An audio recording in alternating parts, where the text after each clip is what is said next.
Alright. Another random stream. Just was in the mood. I was already getting into my work today. Might as well hang out with the fam. Hold on.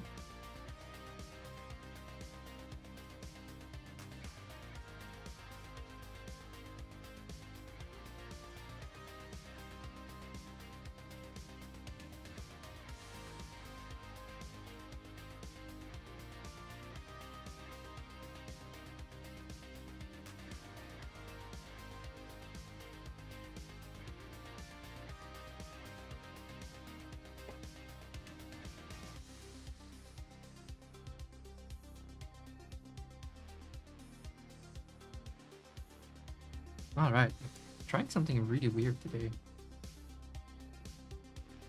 I'm trying this is kind of a camera angle thing, because normally we get just a full screen of my app, and I don't know, that I mean it's fine, and then I can be camera in the bottom left, but alternatively it's kind of interesting to get this angle, which is it's kind of more organic. I don't know.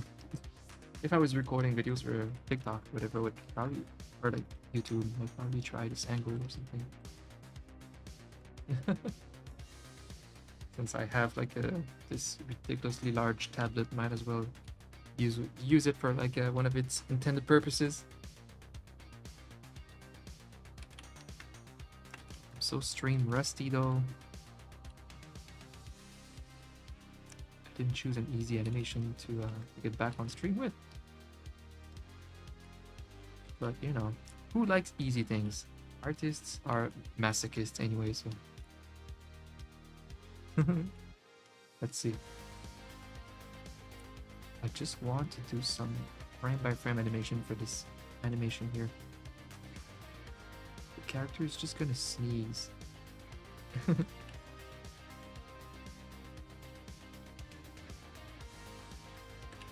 So what am I doing? Am I just sketching right now?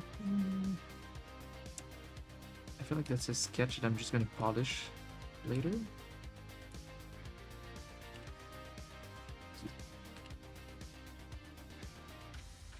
Just getting a vibe from my animation.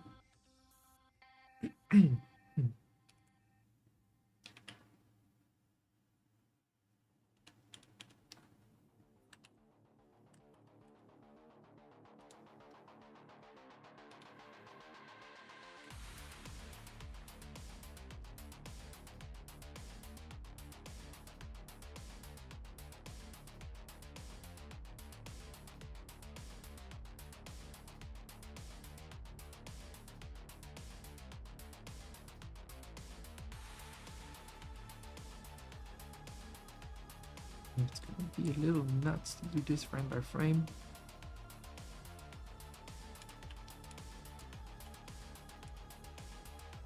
Like I don't need to, but I think it could give me a nice result in the end. Should I do some keyframe, key pose animation first? Key posing? Yeah, maybe I should. So like what's the intended middle frame that I should have? Would be an exaggerated, not a yawn, but a sneeze. So let's see. Do I have my Twitch chat somewhere? It's the first time that I'm trying multi-streaming on both Twitch and YouTube. It's free. I mean, there's an app just for that, not an app, but like whatever, like a free service where it's free to use like 2 platforms. And I don't intend on streaming on TikTok anytime soon, so don't need to spend some monies.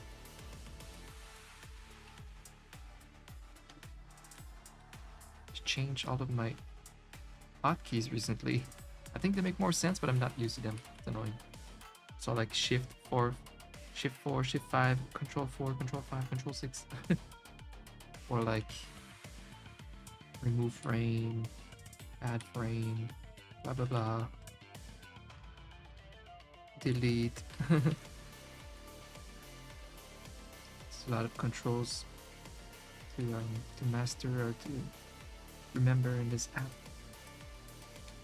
Okay, should go for an exaggerated middle frames.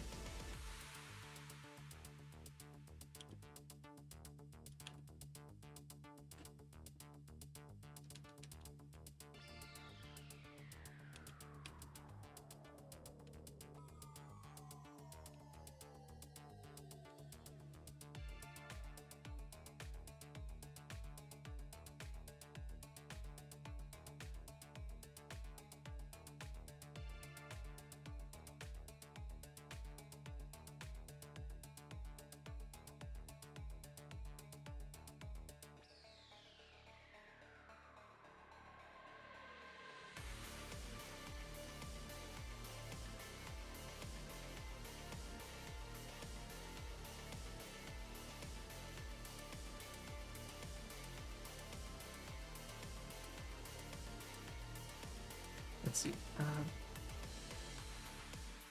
Okay, he's like charging up his sneeze. So for now, just eyes closed, I guess. Mouth.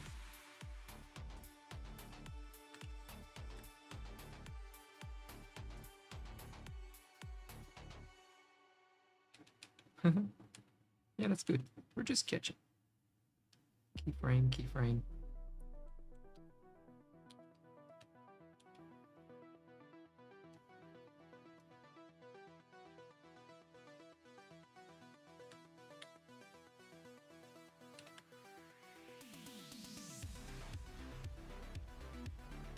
Cruise out. Hello, welcome. First time chatter. Welcome, welcome. I like your emote.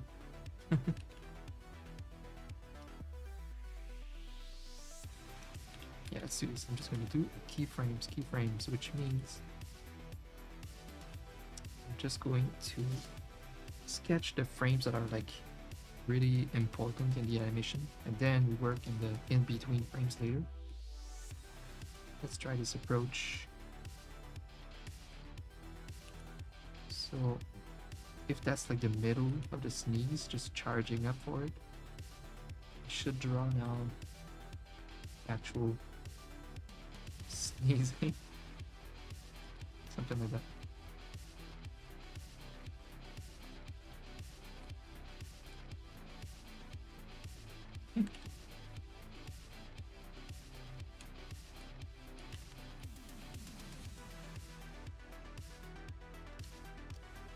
You like mine too? Thank you, thank you. Well, I am an emote artist. One of the oldest on Twitch, actually. In age and in experience.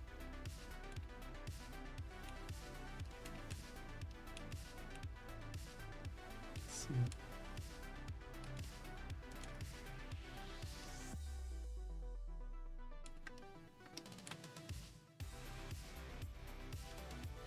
Let's select some mouse.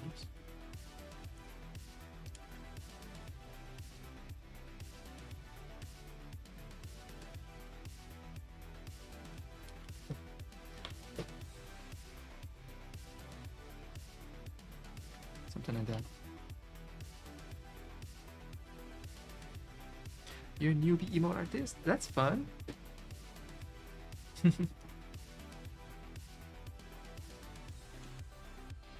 Yeah. It has become such a big scene. Like it's like emotes are a thing now. They are a thing, and a lot of people want to get into it. It's fun to see.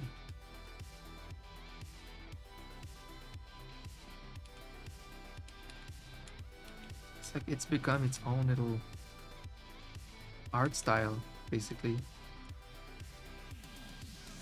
The whole field, pretty much. Like it takes like a lot of experience. Try to make like the drawing look good in like 28 pixels. So that's yeah, that's something. It takes years to get that part right.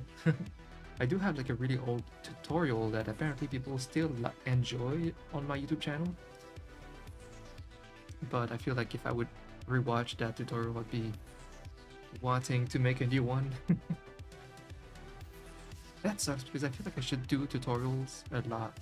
I would really benefit from having like my YouTube channel being like full of tutorials, art tutorials and emotes. But it's just I have this ambition of doing more like entertainment content with my art. So I'm actually working on like game parodies, animations, just animation projects for my YouTube channel. But they take a long time. But that's where I'm going with YouTube next, instead of tutorials. Frame by frame? Not always. I think it's a mixture. Since I'm an illustrator, unlike people that animate on Live 2D, I have like I can like I don't think you can even draw on Live 2D, so you're working with the assets that some other artists give you, for example, and you try to animate them. So it's nice being an illustrator and animator because I can do both. Like there's no limit to what I can do. I can redraw and redraw as much as I want, make the character turn around, spin, flip. That's very nice. I think that's a perk for why my clients will go to me sometimes instead of some other people. Because I can kind of do whatever I want with my art since I can redraw. But I will just go frame by frame drawing when there's like crazy movements going on that needs like the whole head shape to change every frame, such as like tilting his head back and sneezing as I'm about to animate. It's gonna come out better in the end, and it's gonna give it a bit of like a classic like Disney drawn art animation style, which is always nice. It's just technically more work than reusing the same frame and just adjusting it a little bit. This is called like tweening. So I do use tweening when I can, when I don't need other angles. So a lot of times I'll use a bit of a mixture of tweening and redrawing stuff.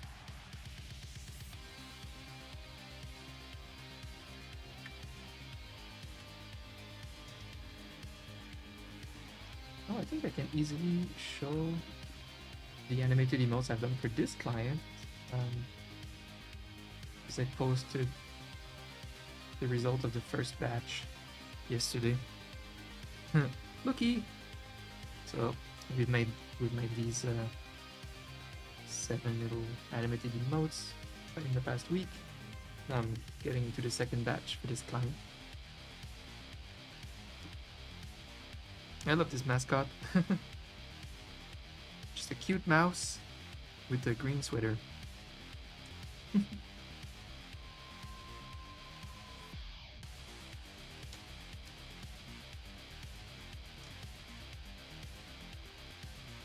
I'm a little weirded out about this setup right now. I haven't streamed in a while and I wanted to try something new.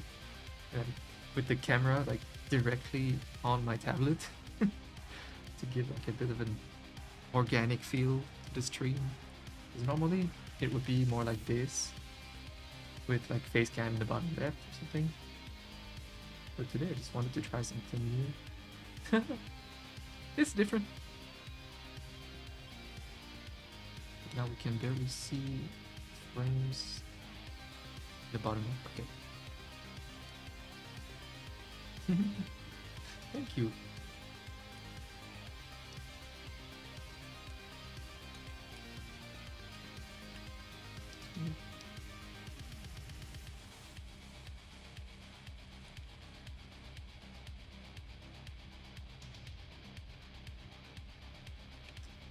I used to be like a full-time streamer, not anymore.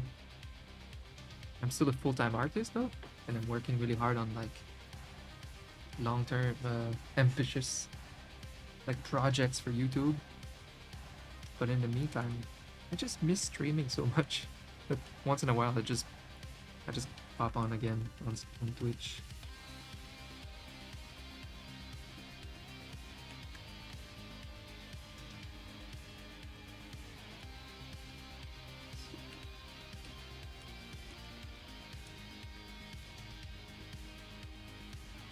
Oops.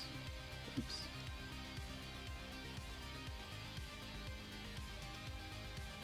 Adobe is so expensive. Thankfully, it's a business that's bad for me, but jeez.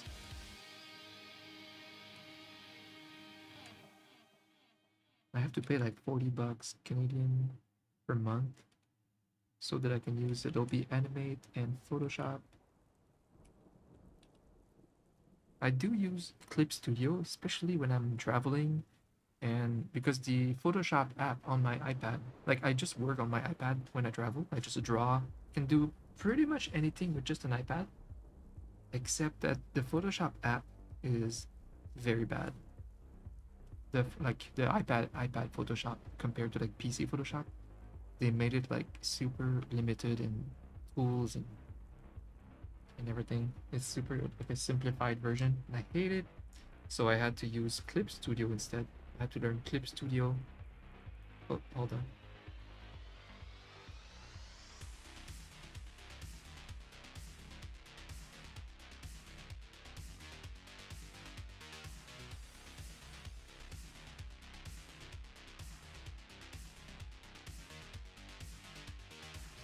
Oh, apparently I need to check the mail. Oh wow. It's like I can basically see me texting with this angle. Be right back.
Oh my god.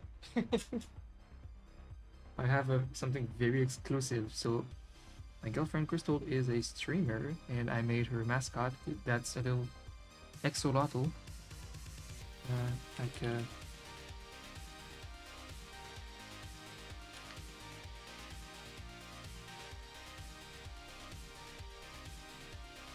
example in the chat. Oh, there's animated ones too. I forgot what they are. Whatever. And so we've been working with a sponsor that make plushies. So we ran a campaign to see how many people in her chat are interested in buying it. And now we're at the step where they sent us the prototype of the plush of the mascot. And Crystal is not here right now. And I have the prototype, and I'll show it publicly for the very first time. Ambi! The Exolotl! Look at the little tail! Oh my gosh. They did really good because, yeah, the tendrils and the tail, the color's supposed to go from like pink to purple to blue. I don't know how they do that, probably like some spray paint or something. That's it. Cute Exolotl. Oh my god. Oh, shit. They nailed it. It's smaller than I thought. But geez, like it's super well made. It's perfect. The little feet. The little fingers. Oh, and it kind of just sits sits up pretty well because of the tail.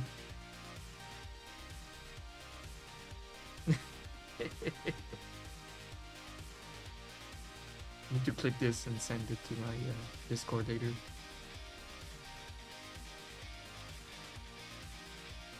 I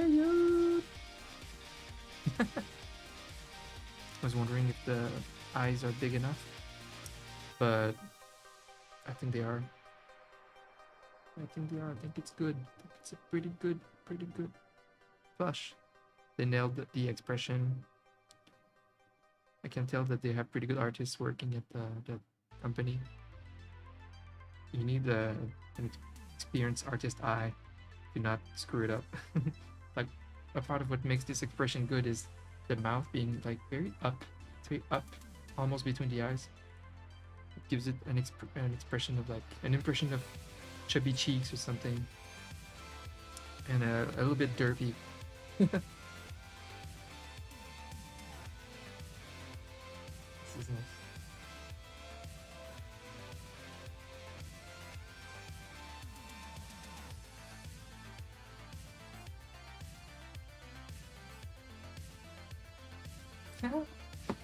Alright. Like, Crystal just messaged me being like, you can open it on stream if you want. Already did. I'll clip it later or something.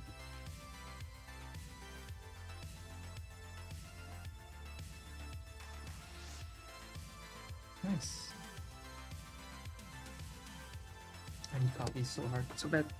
Coffee!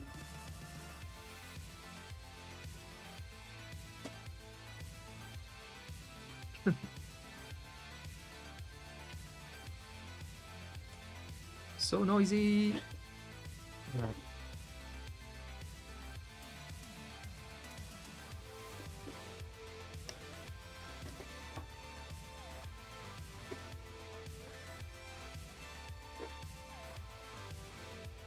Okay. Just doing some keyframes.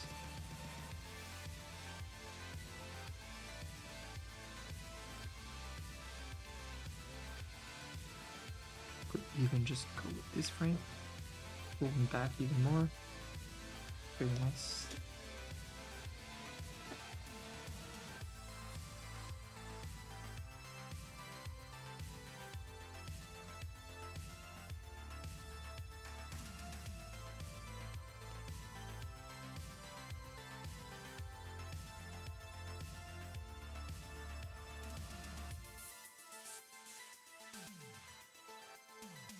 Let's use the onion skin. Onion skin! So that we can see the next frame.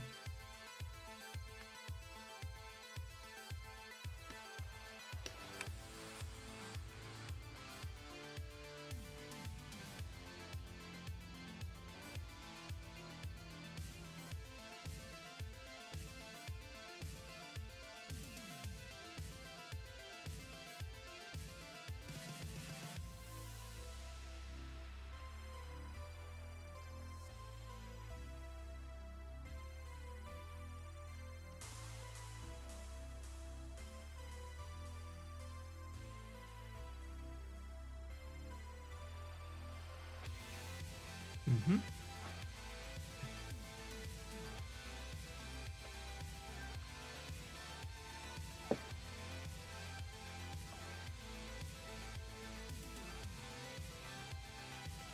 Nice. My first art stream in a while. My past few streams were Elden Ring DLC. I'm a huge fan of the FromSoft games.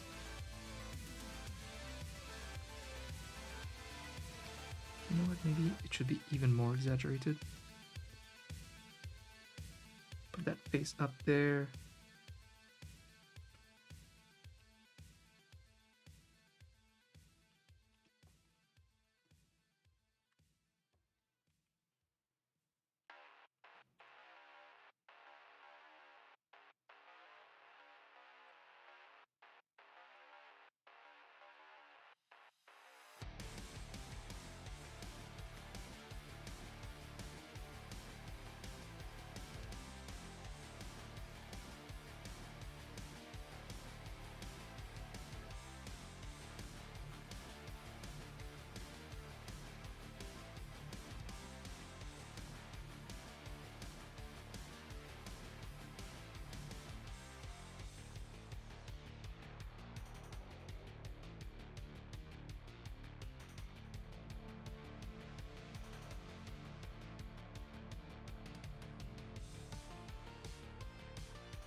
That's good. I could tween this here.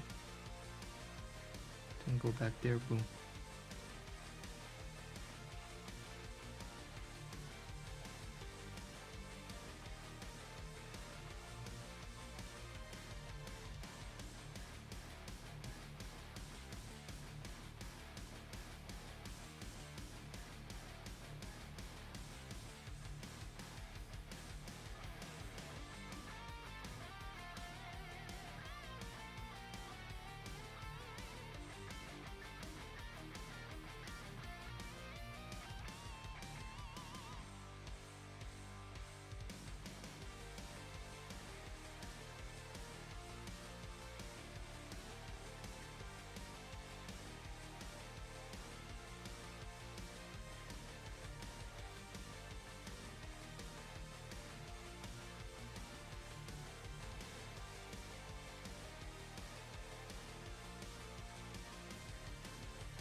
Testing.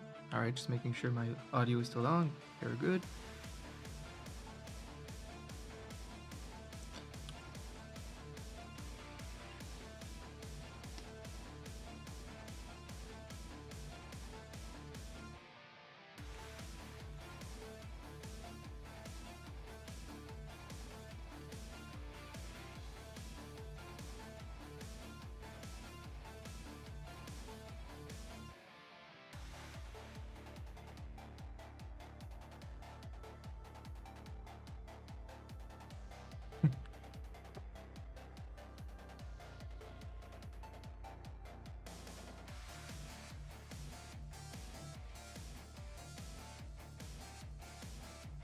Okay.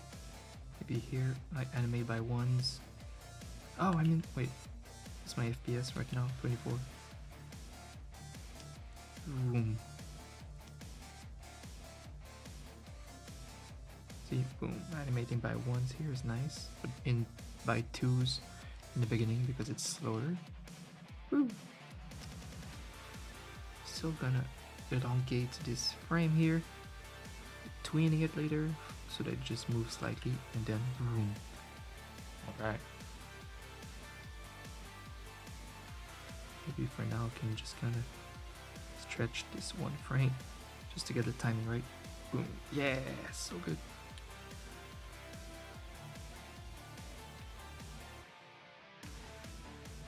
That's a good timing.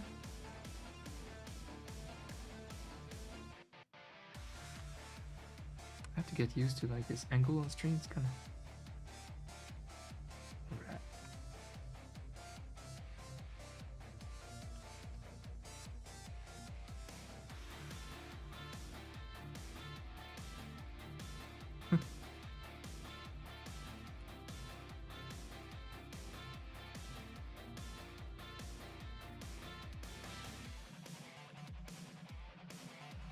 I'm eager to just polish what we have.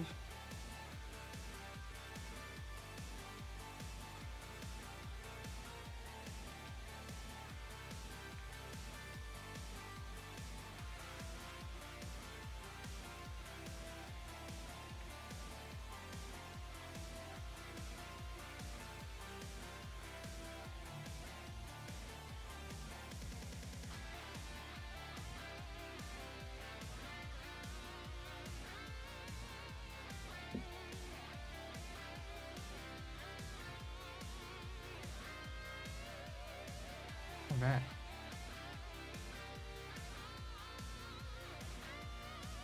If you're watching from YouTube, it's my first time doing like a multi-stream on Twitch and YouTube. I don't even know. I hope my chat can work. I hope everything is workable. So definitely work in progress. But I'm often just offline getting like working my stuff. working on my art, my commissions, and sometimes I'm thinking, why not stream it? I mean, that's what I used to do with my Twitch streaming. Like technically, like 9 years ago, I was streaming a lot more. I even got partnered as an artist on Twitch, but over time, the platform kind of fell off for artists, and I just kind of decided, it's not worth the energy. I'll just get my work done offline, work on my projects, kind of keep my energy for being more productive. But I just always miss streaming and just end up missing streaming.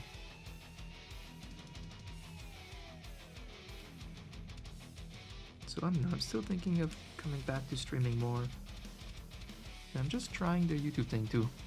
Since I already have an art YouTube in the works, might as well stream some art on it.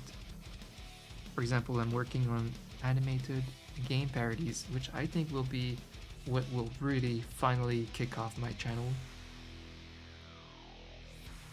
And so it's so much work. It's so many freaking hours. Hey Bubble, welcome. Hello from YouTube. That's awesome. Yeah, animating is so many hours of work to get like a nice like game parody video, for example. But generally speaking, at least these videos are successful. It's like you get rewarded for the hard work in the end. So this is kind of what I want to do with YouTube next. So definitely working hard on that. I think I was just gonna say, if I'm working on these long hours animating on my own, maybe I could do like what I used to do and just kind of stream it to hang out while I do this tedious work.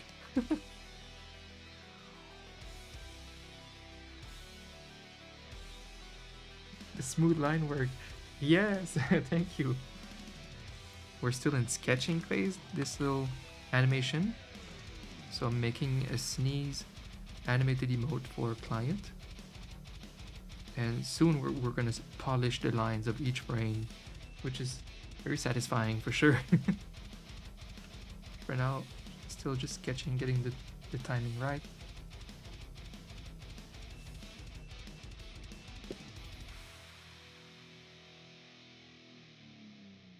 But you know what? I think I might start streaming it more again. I just miss it.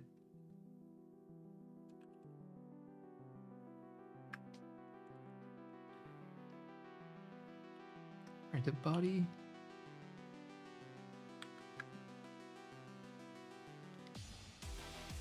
Oh, I know what I'm gonna do. Okay.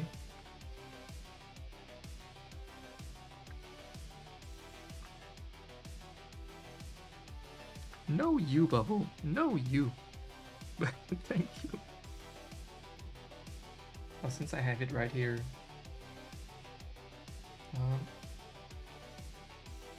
This is the previous, well, the batch that I just finished for the same client. So this is just work that I've done last week. Just cute, short, animated emotes for Twitch and stuff. With the same mascot that's a mouse named Tiny.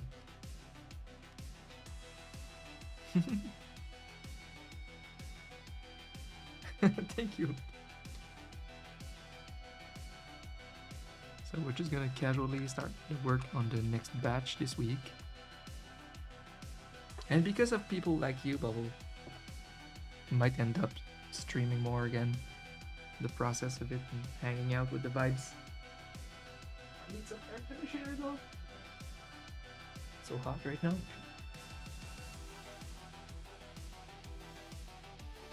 Yeah, I'm wondering what do you think of this setup? It's my first time having just kind of a camera directed at my drawing tablet.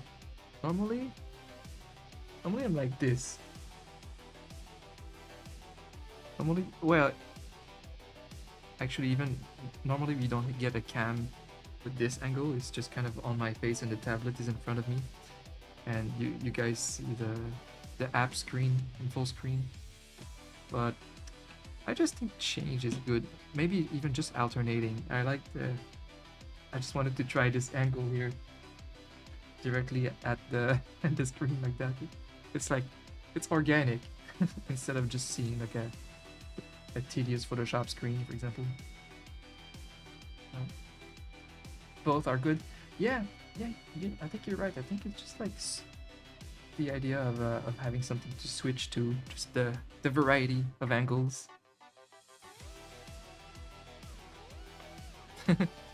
I like that.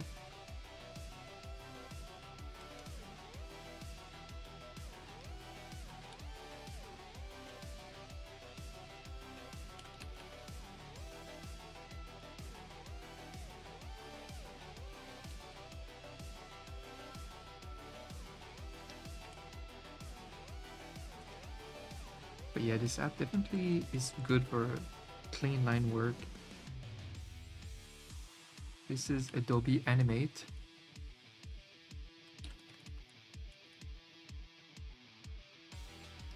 So it works with the vector lines. It's great. It's fantastic for 2D animators. That's why I picked it up.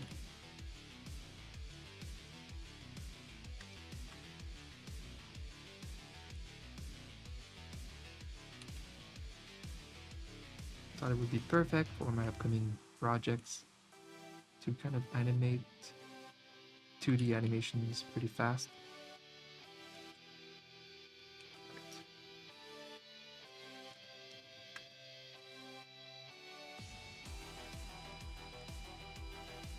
Try something.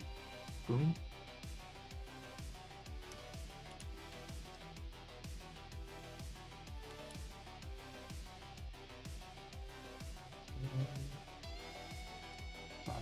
Boom. Wait. Uh-oh. Uh-oh, wasn't that a bug? Bug alert!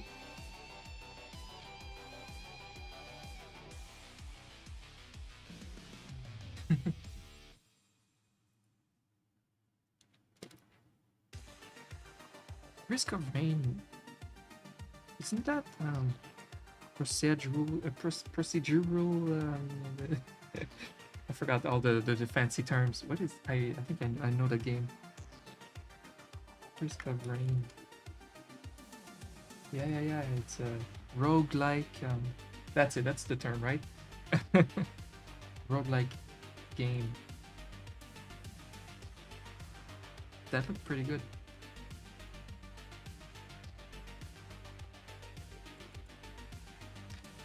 Yeah, my music choice varies a lot. I guess right now I'm just circling through the songs from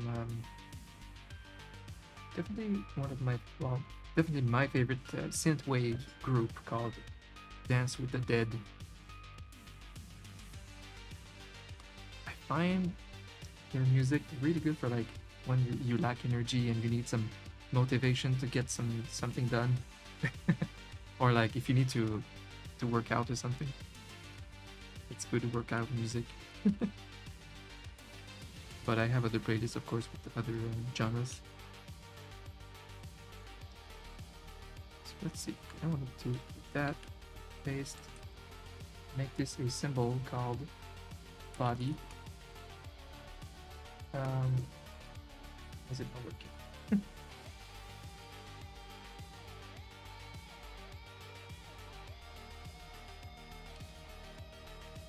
Okay.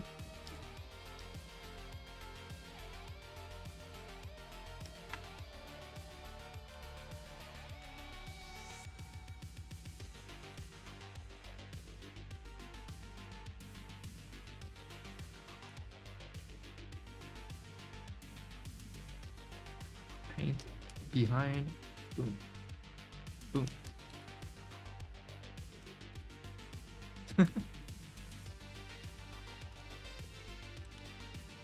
You would have a layer called body.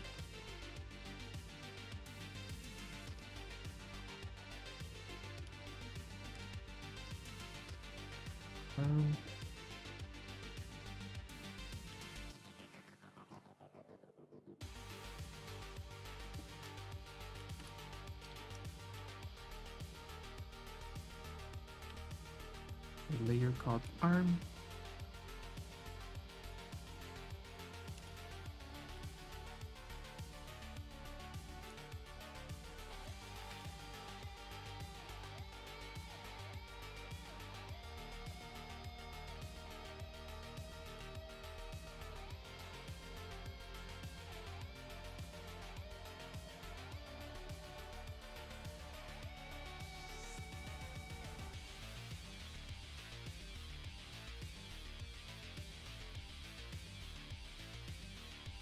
Okay. And make a symbol called arm. Boom.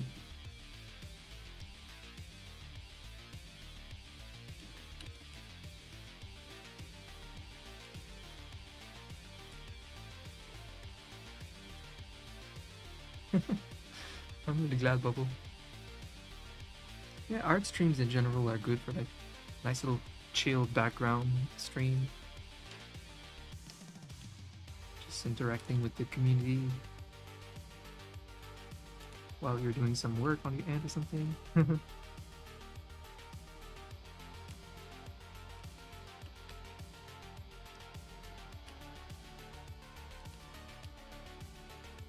It's nice that this year, since Twitch announced like the animated emote slots, it's been most of my work. I mean like most of my work commissions this year are animations. And this has been just a nice change because for the past like 7 years or more, 10 years I think, I've been making Twitch emotes. So like it's just a nice change of pace to have animations to do. And also, since it's kind of a new focus for the future of my content on YouTube, I get a lot of practice using this app from just my regular work, so it feels like time well spent working.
Alright, nice.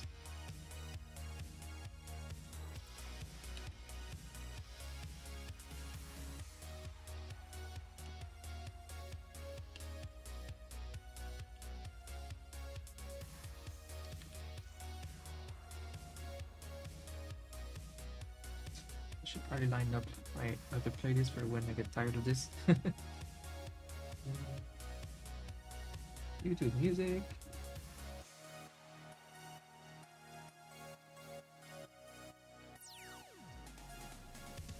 I have YouTube Premium.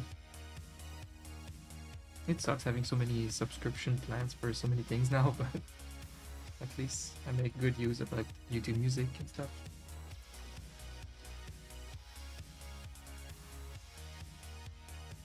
Like when you watch a lot of YouTube. But you know what YouTube needs though? The YouTube Premium. They need to give you a free subscription to give to a streamer or a channel per month, just like they do on Twitch with Twitch Prime. Because like you're already paying for Amazon Prime, and they reward you with like having one free sub to give to a streamer, and then it's like free money as you give to the streamer that you support. I think that they should do that with YouTube Premium.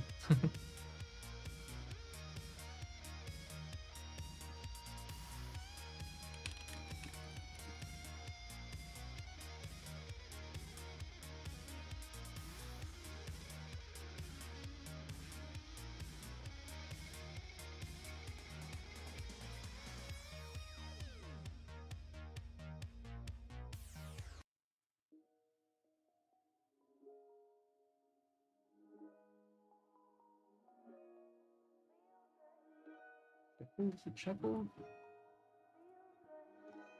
Hmm. These playlists are old, my old stream playlists.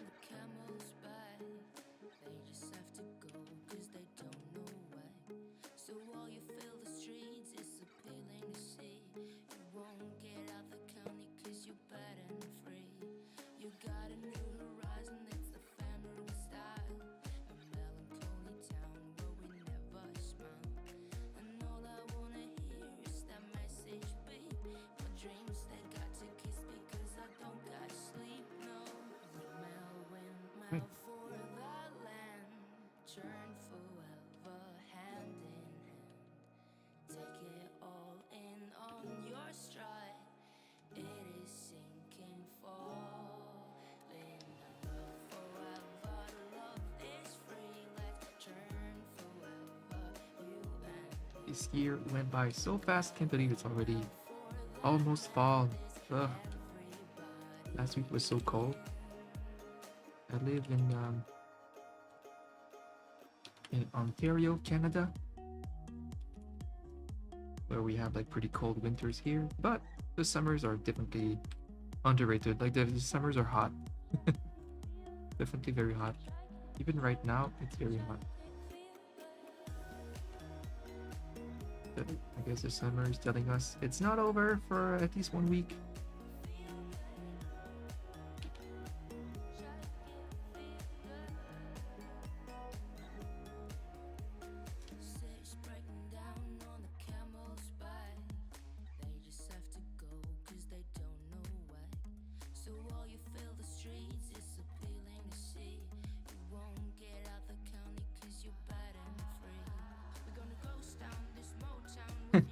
Hi, Blaming. Blaze, welcome. No, that's just a mascot for one of my new clients on Twitch. She's just a streamer, a partnered streamer that has a little mouse for a mascot with a green sweater. How do I still have it here? The tab with the. Hey, welcome. Thank you for the follow. Hold up. Stuart Hill, basically. But to show them again, that's a little mascot we've been making. That's the batch of last week for this client. I had this queue up for a while. That most of my September is spent making animations for this client. I've been loving it. Like I said, it's been so nice that this year is mostly I mostly get animation commissions. It's been such a nice change of place, a new skill to develop for me. It's been a lot of fun.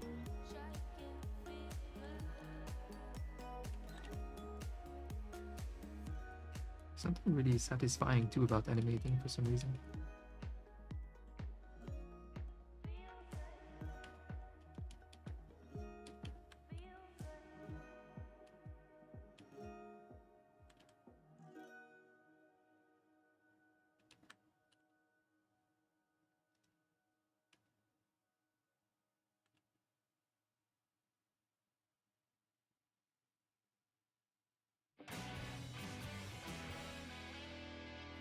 What is this song? Do I know it?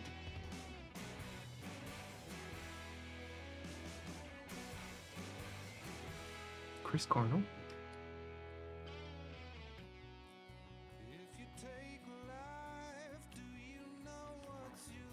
From Casino Royale.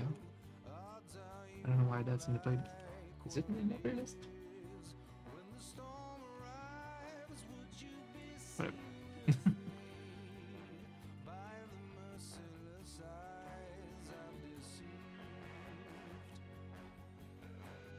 Shake my hand and call it a deal, eh? Not today, but thank you, friend. Thank you.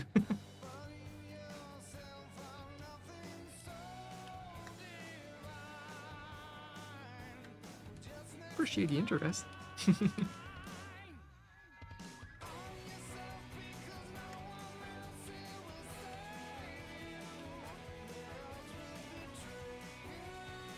Boom, boom, boom. But oh yeah, thank you for saying that they look pretty cool.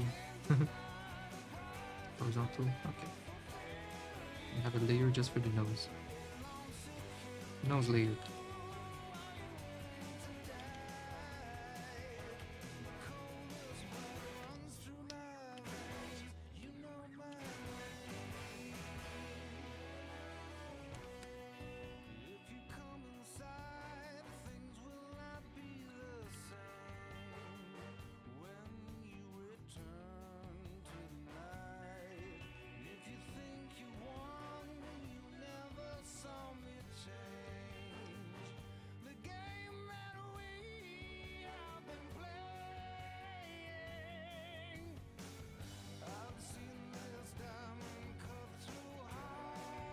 Thank you so much, Bubble. Really appreciate you coming by today. Have a good one.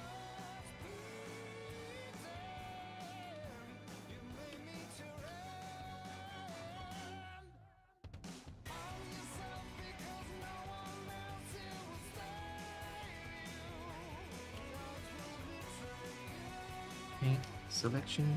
Oh. That's the weird but cool feature about Adobe Animate. You can choose these settings like paint behind. So like if you have some skeleton, good. Well, paint normal like a, I don't know, this shape, and you want to fill this shape so that you don't mess up your line work, or you don't even have to create a layer under. It lets you just use paint behind. So interesting. It's all these things have become really useful once you're used to it. The other one that's useful is paint selection. So like boom, boom, boom. You can see the potential. I definitely use all of these.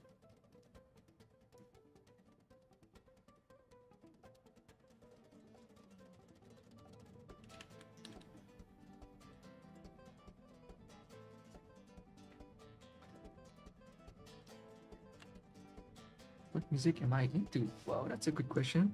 I'm I have a music like background. Like I'm also a musician, so I guess I'm pretty open. Like I like a lot of genres. So what I mostly do is alternate once in a while, just switch it up a bit. So even like this playlist, which is my old stream playlist, it's full of different stuff, for sure. So I like it all, but I have to say, I think my guilty pleasure is metal music. Like I'm gonna listen to, like my favorite band is probably like Nightwish, if you know this kind of stuff. Definitely a fan of metal for some reason. Symphonic, nerdy metal, but I appreciate many different styles.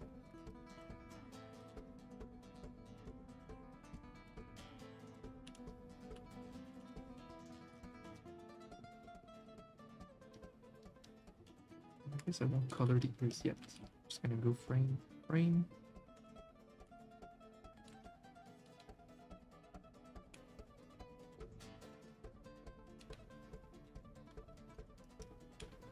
What music do you like? And where are you from? I like knowing that. Viewers.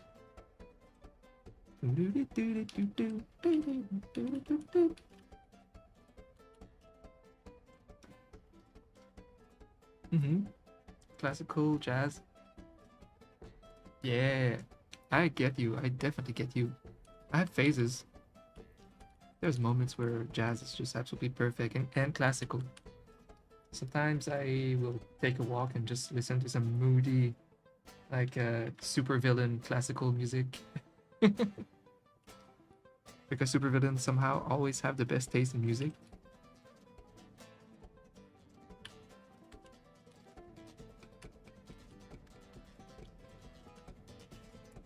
So I get you. Good taste.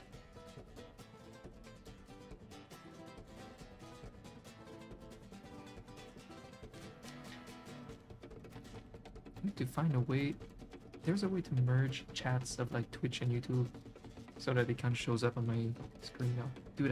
Do that sometime. It's my first multi-streaming.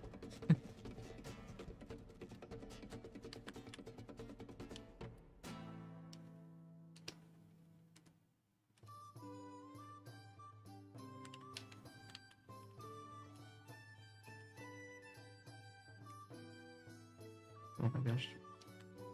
Music is from Baldur's Gate. Baldur's Gate 2.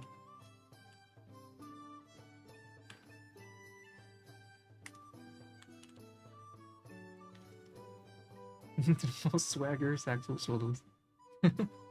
That sounds good.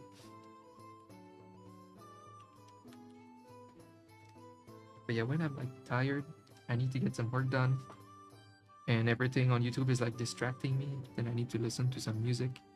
And metal music is the one that will always like boost my morale so much. But it's definitely like a super wide umbrella. Like there's so many types of metal. I guess I can enjoy most of them, but I do have like my little favorites for sure. Like I said, like symphonic metal, like Nightwish and Blind Guardian.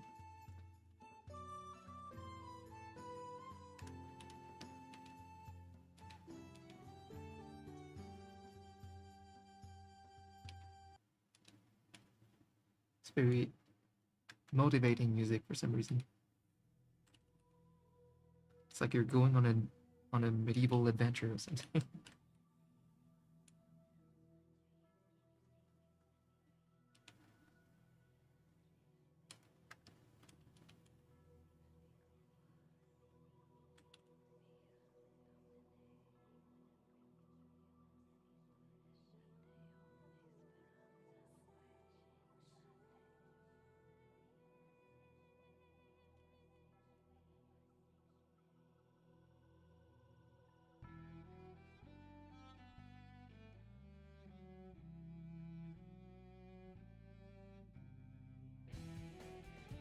I need a new PC at some point. I feel like it's mostly for gaming if I get a new PC, because technically you don't need that much to do like art. I mean, you need a minimum of power, but it's pretty stable. You don't need to like upgrade every year.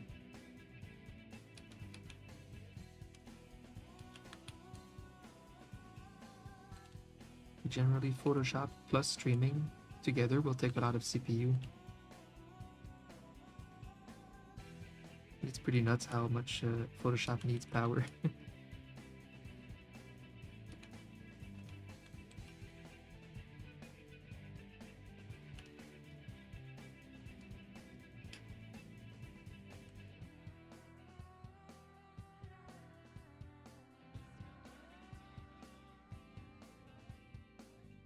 I appreciate that so much, Blaming. I've been awesome. I'm on top of my game lately. As an artist and working from home, just been killing it. I don't know, things are pretty good. And I've just been really missing streaming. Like I said, I used to do this full time, kind of just streaming my work, my commissions. But after a time, I just kind of stopped. But then I end up just missing it. So today I'm trying for the first time this multi-streaming thing. And it's been great already, just meeting new people. Like Twitch really struggles with that. Over the years, Twitch became so saturated for some reason. And just the small streams, just they become even smaller over time.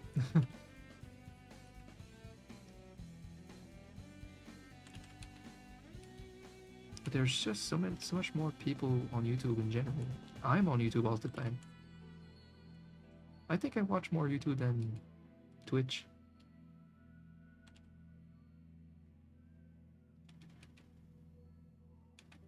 But yeah, since I'm working on my YouTube channel and soon it's gonna become a big focus of mine, and might as well do my streams over there too, instead of just Twitch.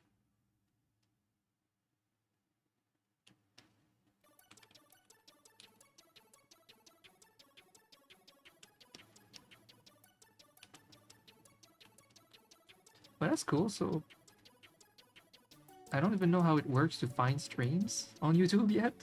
I mean, I guess it comes off in your recommended on the right. But I mean, maybe you watch some art content sometimes. That's what I'm wondering, because like, what's up with this algorithm that suggests my art stream? I think you need to be someone who clicks on art content sometimes or something. Hi Bendy, welcome. Hey Brian. Hi. Hey, I'm trying this double streaming thing for the first time, Brian. So now my my OBS looks like this. And wait, hold on. How do I wait, hold on, how do I do that? Maybe I do this and this. Ah! Never mind. It is an interesting angle. But yeah, like on the right I have both YouTube and Twitch in my chat, but you guys don't, so that's what I'll figure out for next time. But yeah, I'm trying this, because normally I'm like this. Well, I guess I have the setup now. I could easily just switch out like this and be like, hey, this old school setup with my cam in the bottom left. But just for switching things up, I thought, oh, it'd kind of be fun since I have this ridiculous, gigantic, overpriced tablet. Might as well use it to have like a different angle. So thanks for noticing the production value.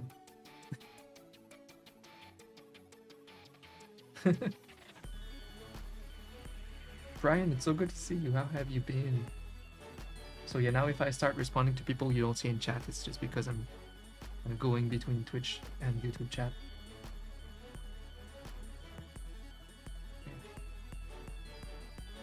Ah! Internal temperature too high?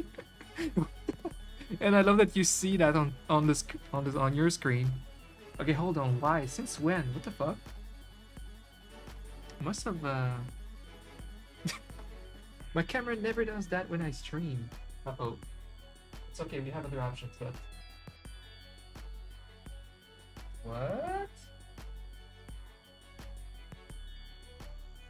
Is it a zooming thing?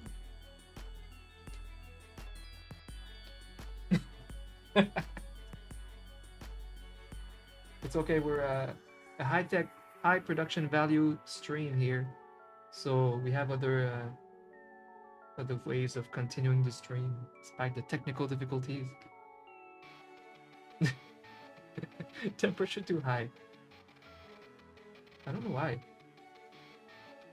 Come on, camera.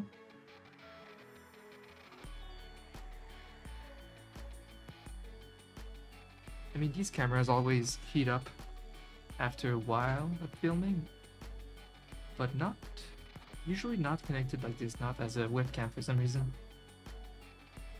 It is definitely hot in there. Try it again, but if it heats up again, I'll just shut off the cam for a while.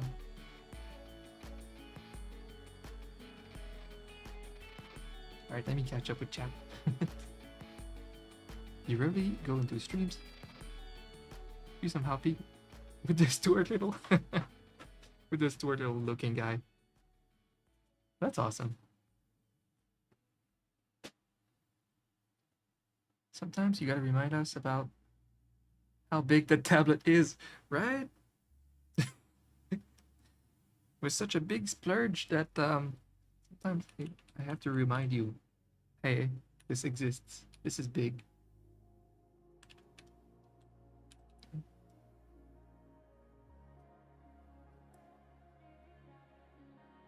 It's not a real stream without some funny technical difficulties. That's right. That's right. So I just noticed there's a lot of stream features that I don't have right in this this angle. Or do we? No, we have it. You can see the Twitch chat on the bottom, on the left, yeah. I see. But yeah, I want to do the thing where you can have both chats mixed together on the stream.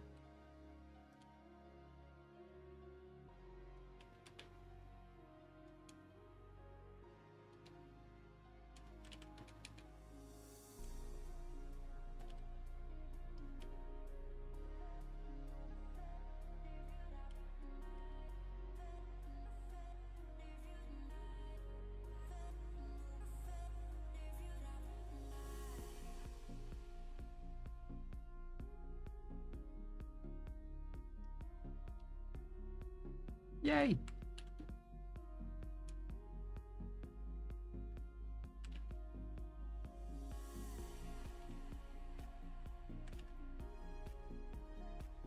I've been killing it this year. Just random thought, but like just changed so many things in my life, in my work flow, in my scheduling. I have this scheduling method now. Been using Google Calendar basically, just filling it with my work, queuing up stuff in advance. I have like it's just perfectly spread out. So, because I used to waste so much time thinking about what I'm doing tomorrow, how am I lining up the commissions and stuff. I had no planning. I think I was wasting a lot of time just constantly circling, trying to plan in my head constantly. But now it's like it's on paper, it's right there, it's all pre-scheduled on Google Calendar neatly. So I think it just frees up my brain more. It's like I don't need to think about what to do next. It's right, it's lined up right there from months ahead. Awesome. So that's one thing that I'm doing really good lately. Other than that, I feel like on the top of my game. Like this schedule that I have right now, it's crazy. I get up 30 minutes of pretty hardcore like cardio training, and then food, and then I study Japanese 1 hour because I'm going to Japan in November. My girlfriend, and I've just decided to learn a third language. I guess I've been wanting to do that for a time, and since I'm actually going to Japan, I think it was just a good timing to get motivated and start learning. So I'm just blasting through the Duolingo app and starting to buy some grammar books and all that. And I just became really serious about it. I have a goal of like finishing the app before going, which should make me like able to interact. Like the finishing the course should make me able to have discussions with Japanese people, and that's so exciting. But for that to make it on time, I need to spend at least an hour of Japanese per day. And I'm also trying to reach like 10k steps per day. I have like a treadmill, so I'm trying to like be super efficient with my time. Like I will often do the Japanese on Duolingo on my phone while I do the treadmill steps. So you see what I mean? Like it's just like super efficient schedule. And I feel like it's been nice feeling productive. Yeah, right? Nice daily goal like that of both working out and studying. Then I have like a quota of work of like, okay, do like maybe this one animation. And then if I have some free time for my evening and stuff, then I jump on my more passion content project, which right now is working on video game parodies that I want to animate for YouTube. And that takes a long time to make, and it doesn't make money yet, so I have to like do that on my free time, you see. It's pretty hardcore, but still I make a living with my art, so you know, it's still when when you work at home and you're either a content creator or like a freelancer, I think it's like a big luxury that you're gonna end up working a lot of hours, but you won't really mind it. Doesn't feel the same putting a lot of hours when you're your own boss and you're the one reaping what you sow. Wait, that's I don't know if that was the right expression. I feel like reaping what you sow has like a negative connotation, but in French there's a similar expression that's like a positive one. Like seeing the result of the fruit of your result of your whatever efforts. I'll be heading out. We should best. Oh, thank you so much, Blaming Blaze. Really appreciate it. Thanks for stopping by.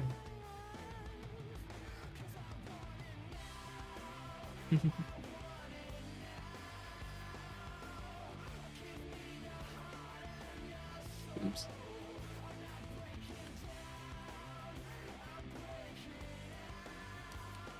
But yeah, I have like this other goal of like losing 15 pounds before Japan. For no other reason than just it's nice to have like a set a date and have a goal. So it's in late November. And I got this. I just need to do exactly what I've been doing for a week or so or more.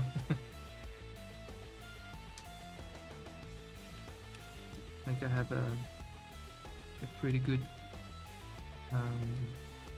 food routine too, because you know at my age it's not just about working out, but it's about what you eat. So yeah, I feel like I've been pretty good on that too. We got this.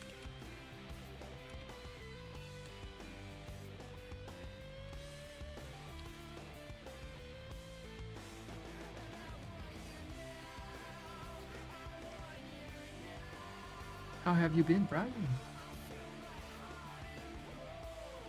Do, do, do.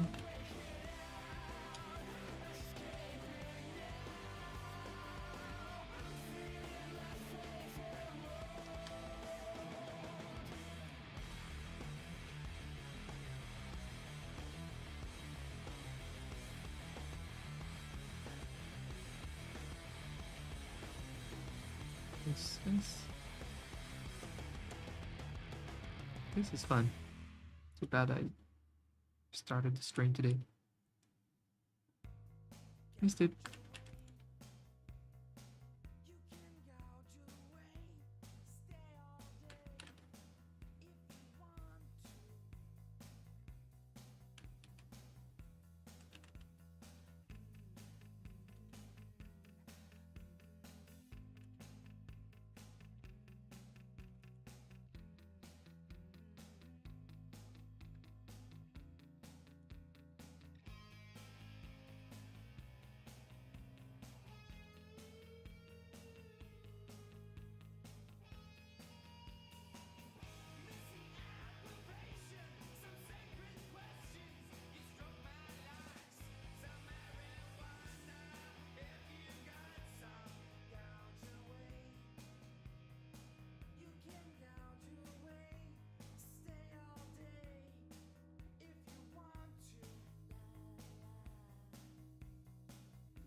Saying earlier, the year is going by way too fast and it's already September. But I love fall and Halloween, October. So what I do usually is I extend the vibes of October to September. And so I'm a huge fan of horror movies and this general like fall ambience. So I usually line up a lot of horror movies for September or horror games if I have the time. Well, thank you, Musty. I appreciate it.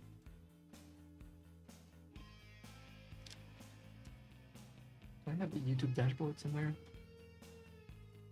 Where's YouTube stream? There it is. Nice.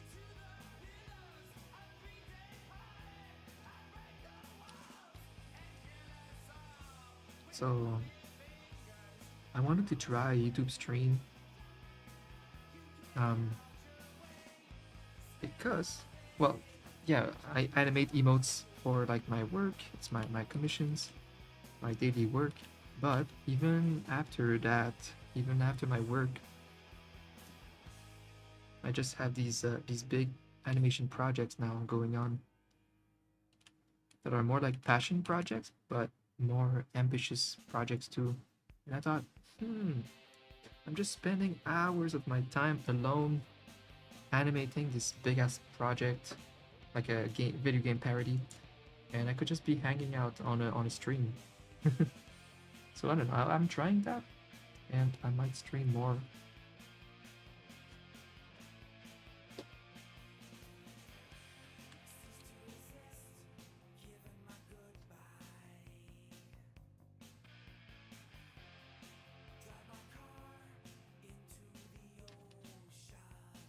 And I might stream some of these, the animating that I do for my other project. That could be a lot of fun.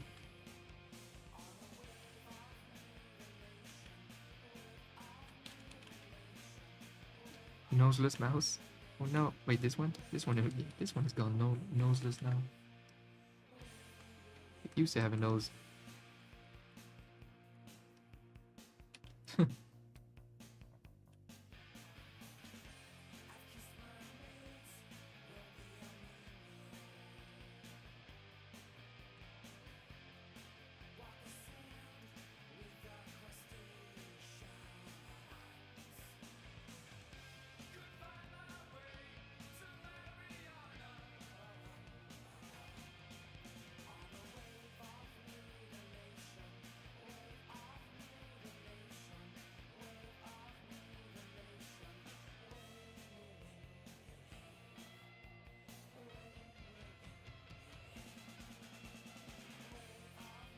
See, that's what I missed.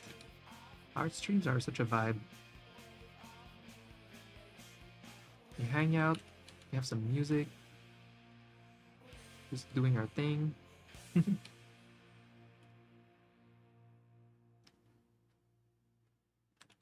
lot of people used to just be at work during my streams or drawing themselves. It's pretty fun.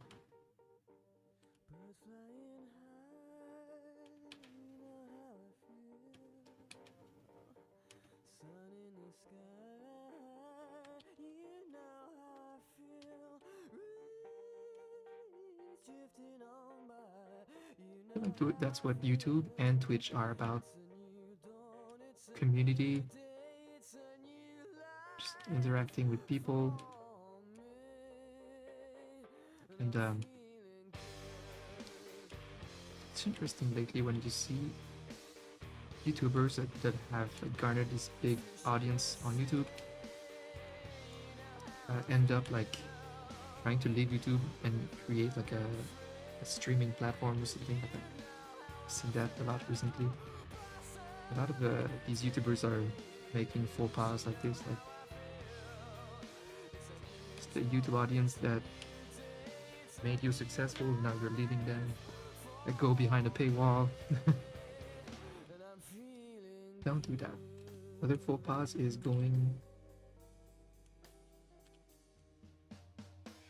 making things behind paywalls because you're hiring too many employees for your content and just splurging way too much into your content. And then in the end, it's like people that watch YouTube want the opposite. We don't want huge production value, and we like TV for a reason. We like just interacting with the community.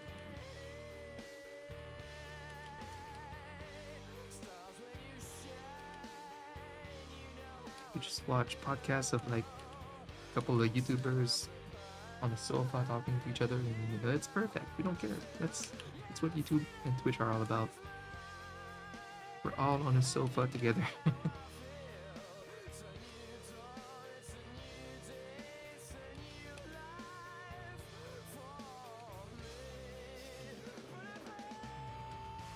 Wait, hold on. There's a lot of shit going on my Twitch chat.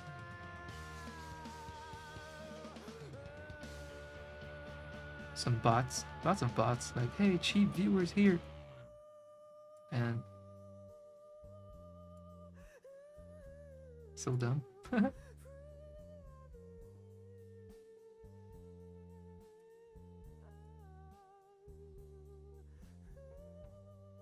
So funny that there's tons of bots now going around Twitch chats and be like, hey, you can buy some viewers here. And then imagine if there's so many bots doing that. It must be because it works.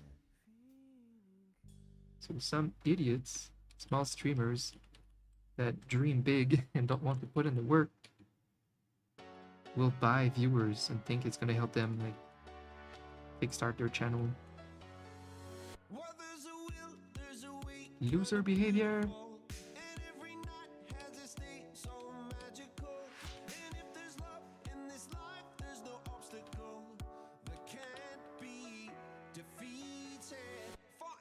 What's happening? Hey, 88 one I don't know. Welcome. It's happening. I'm just drawing some of my animation commissions. We're drawing more of this little guy here for my Twitch streamer client. Just an artist that works with a lot of streamers since a very long time. And I'm just streaming the process. Just hanging out. I know it's kind of new to be streaming on YouTube. That's a new thing.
Doing good.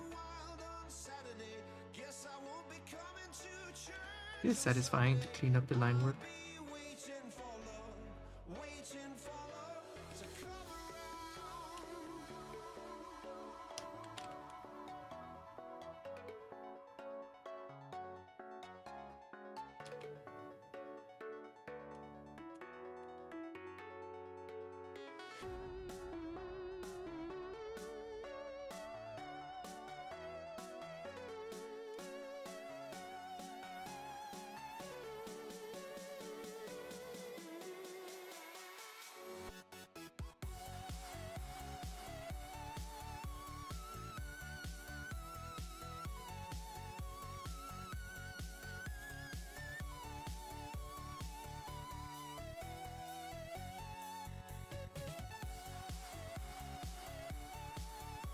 I was gonna say, feel free, any of you, to join my Discord, just to know when I'm going live, or just to hang out with the artist community. But I don't even know how to relay my Discord link right now with the YouTube chatters. Oh, give me a second. Give me a second. I go to my Twitch chat. I have a command for that. Discord.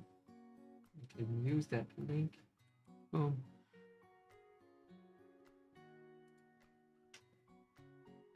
And then there's YouTube chat there.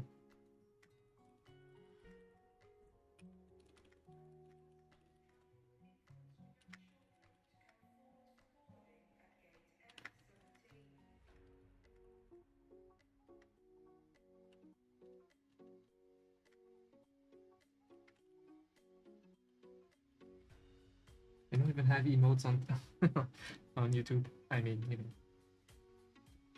I don't expect to have like subscribers on YouTube or anything. That's not what why we're doing this. But here is my Discord invite link. I don't know if that still works. It's ancient. Posted it on YouTube.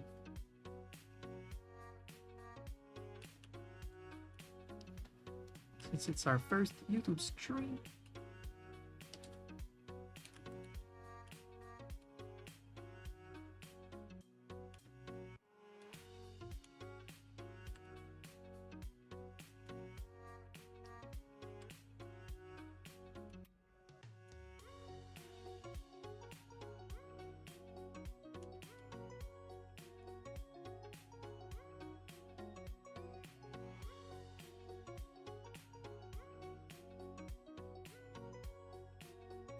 I'd love to see how it comes out my stream on YouTube. Like, how does YouTube describe it? I don't even know. I don't know if you can tell that it's an art stream from the outside, from just like the random thumbnail. I think there's still categories on YouTube, so it should show up as art and music, I think.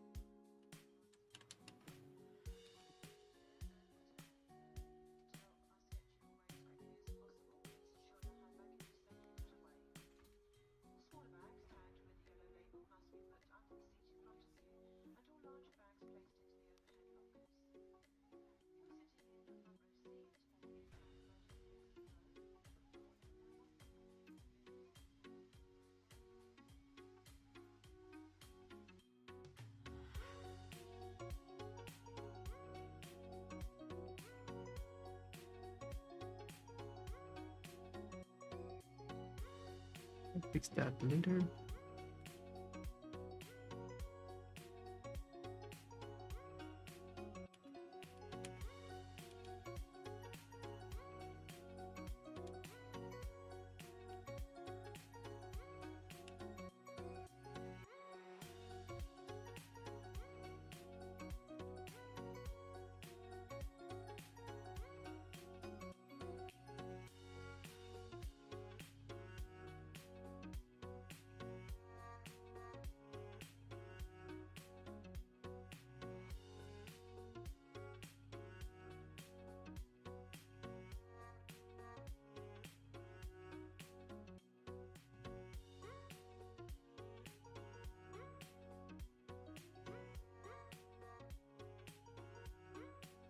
Oh, I showed this earlier, but my girlfriend is a Twitch streamer, and of course I made her mascot because that's kind of my specialty in life. It's kind of my job to create mascots for streamers.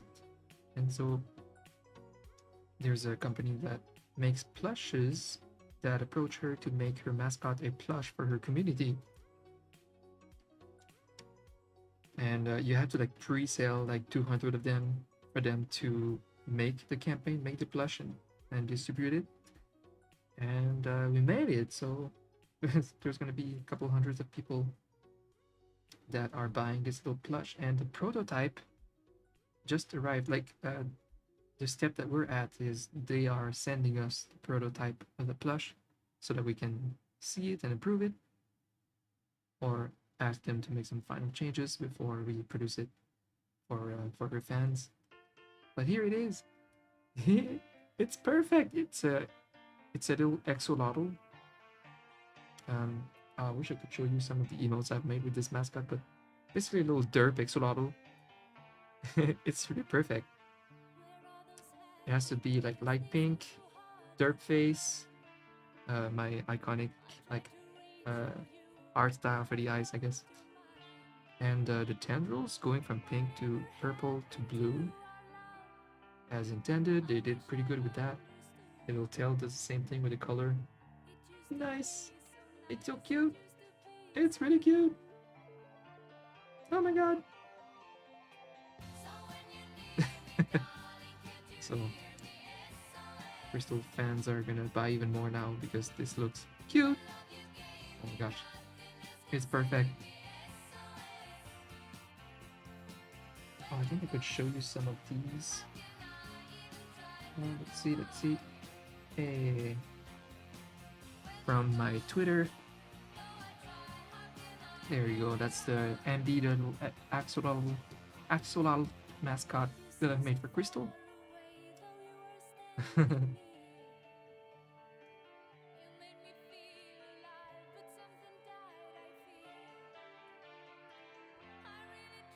It's funny that I'm talking about Crystal and her mascot, and she's a big fan of ABBA, the Swedish band that makes the song that I end up displaying right now. It's as if I knew. Not about Crystal because of ABBA.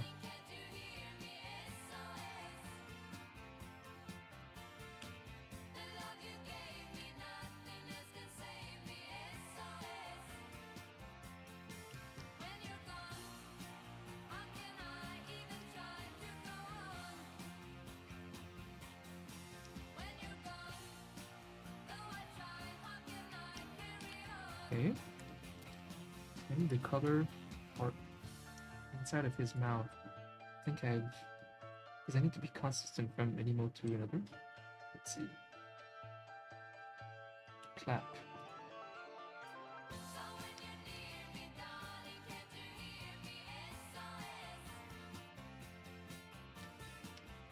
That's my clap emote animation. This character. So I can reuse the mouth color here.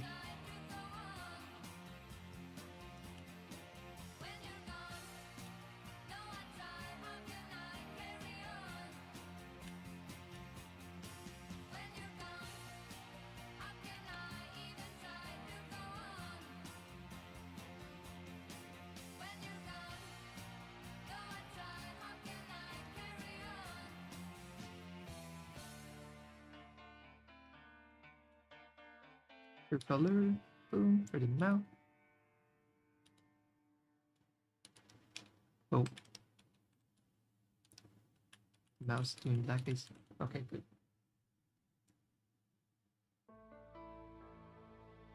Here's my Twitch chat. I need to keep an eye on it. My setup is a little weird right now.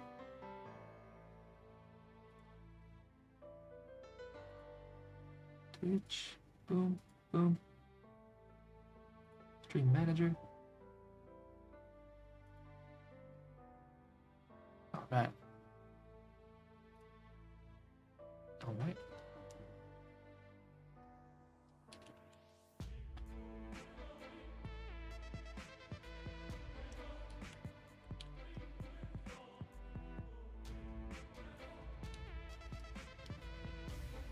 Has anyone been watching good TV shows recently?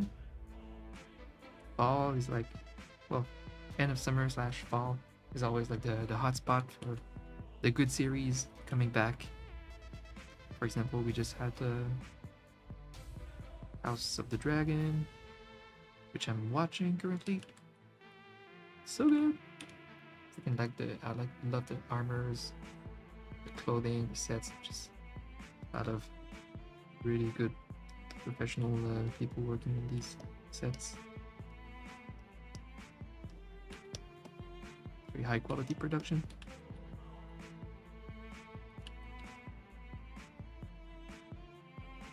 But I'm really eager to get to another season for like shows like Severance, that sci-fi show. So good.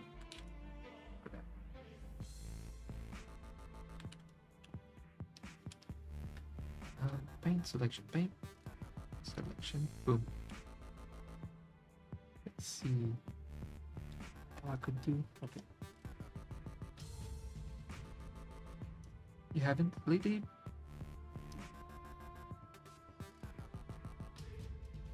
Wait, where's my OBS? Okay, I'm good.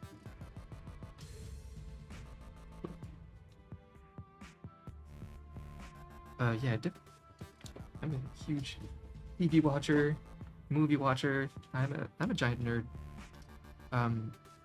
But my guilty pleasure is horror. But of course, at some point you run out of good horror, so I have to watch other things. Because I'm not the type to just watch bad content, bad horror movies just because I'm running out. I don't like bad content. Bad TV. Paint. It's gonna paint normal. But what shows have I been watching? Oh my gosh.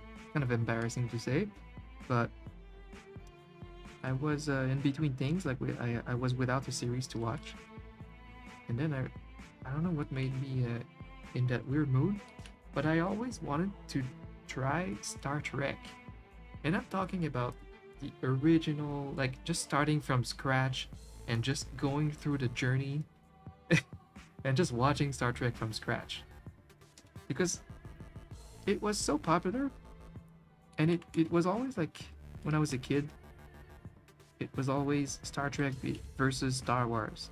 You know, the Star Trek fans and the Star Wars fans going at each other, like as if Star Trek was a comparable quality to Star Wars. And like, how is this possible? Star Wars is this masterpiece, and Star Trek looks like this old dog shit, low quality production. And so, but I knew there was more to it. So I finally, I just wanted to try something different instead of like just the generic modern TV shows. So I got into Star Trek, and I'm like halfway through the first season of the very original series with Captain Kirk and Spock, and I've been eating it. I've been just loving it so much. I'm so surprised at how they take themselves seriously, and in a very positive way. It's like, it's refreshing how serious the writing is for Star Trek. And it's like they approach a lot of like philosophical dilemmas and topics that are still super relevant today. I would say almost everything is still relevant today from the original series, and I'm super impressed by that. Anyway, I've been just in a really fun mood for Star Trek. It's been really fun. But that being said, for regular modern series, what have I been watching? I have to catch up with. I have to watch The Bear. It's one of my next ones. The cooking kind of drama. I used to work in a restaurant, so just like anyone that worked in the food industry, I will have PTSD when I watch The Bear for sure. With everybody yelling at each other and this super mega stressful environment, like your life depends on how fast the food comes out. But yeah, I've been watching House of Dragon. Next, I'll be catching up with the Lord of the Rings series, even though I don't have any good expectation for that. But apparently the season is better than the first one.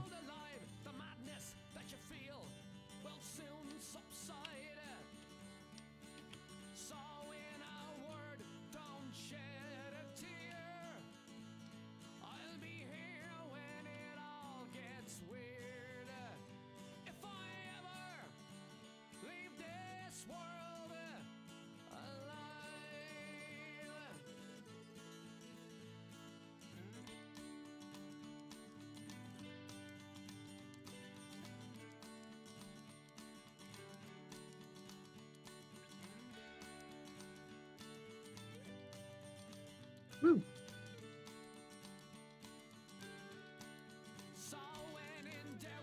Oh, recently I was just binging through Community.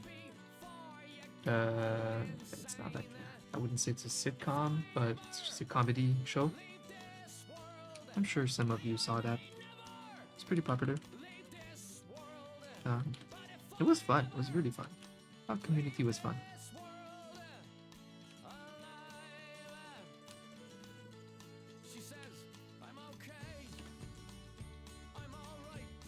Just started derailing when, well, the quality started going down when some of the main cast kind of dropped out over the course of the series, and then that sucks. Sucks when this happens.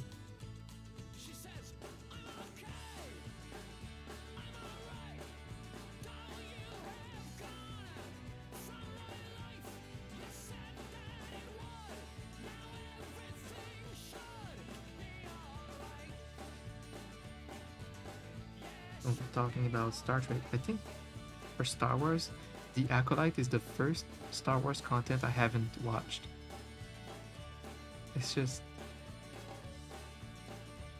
quality of Star Wars is just going down and down so much every time that seeing the actual bad reviews for it, I was like, well, I'm just not watching that.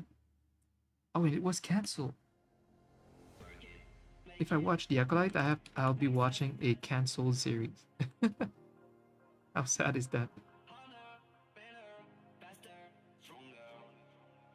I think Disney put out a statement that said they will kind of focus on the quality over quantity for Star Wars for now, because obviously they were filming too many series and now they took a quality dump or something.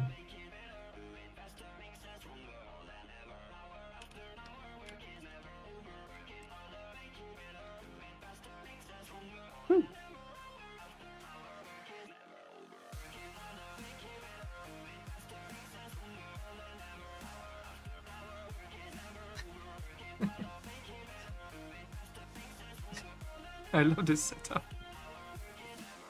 I can just use the zooming of my camera. Be like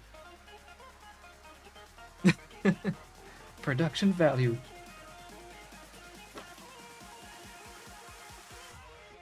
Quality content.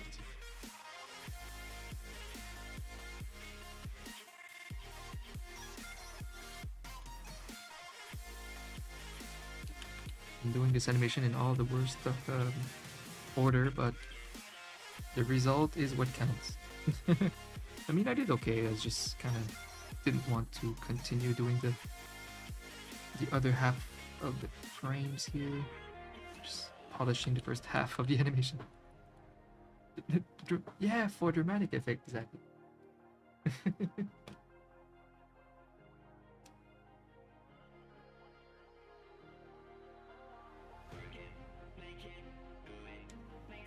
Woo.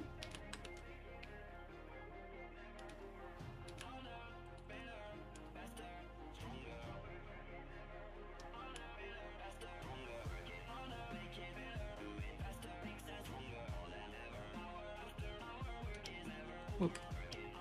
Now he's doing pink face. Okay.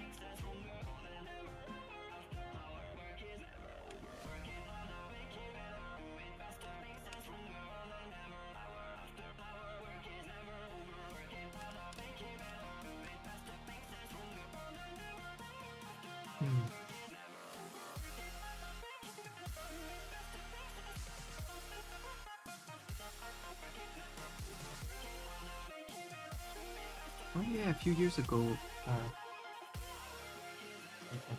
Daft Punk broke up, and like amicably, they would not. No, they didn't break up. They just retired. It's the first time I see that. Like, it's so rare that you see artists or like musicians just straight up retire voluntarily, and they did it like super classily too. They even made like a cool like video.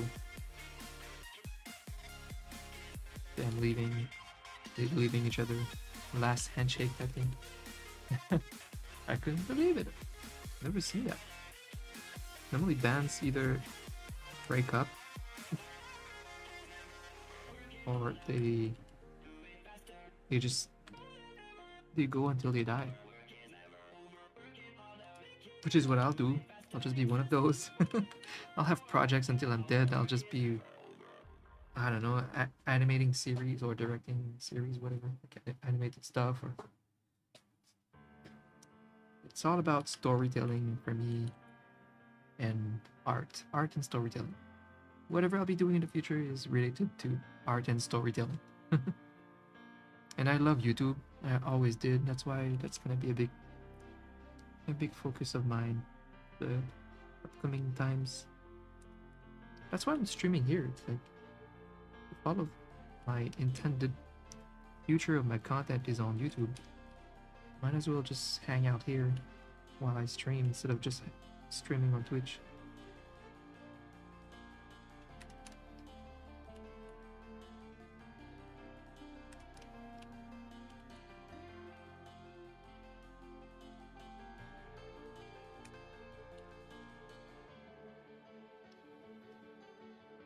Boop, boop.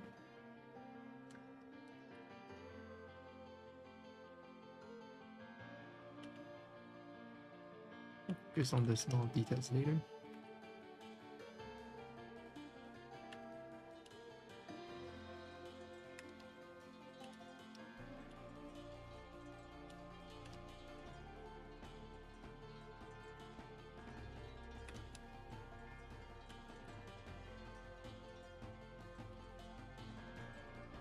Whatever.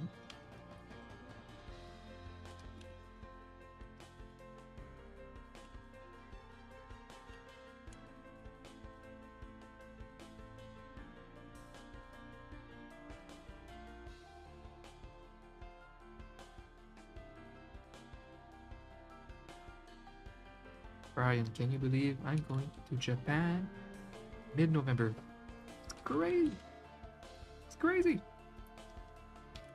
I spent all of my 20s like not like ever traveling, but it was a dream of mine to travel the world. I was just like miserable at home trying to figure myself out, my artsy ambitions.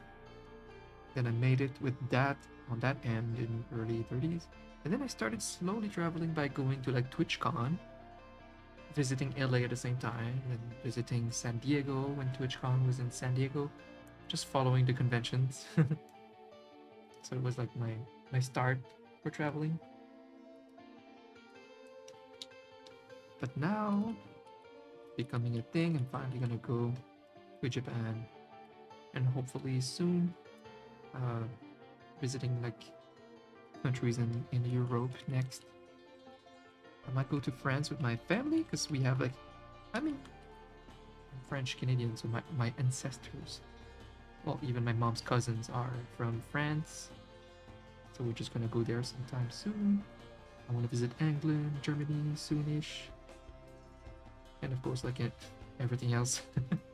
Everything else that's safe. Like, I have no plans to go to Mexico, sadly, for anytime soon. As much as I wish I could, you know. Shit's not safe. Get your shit together, Mexico government.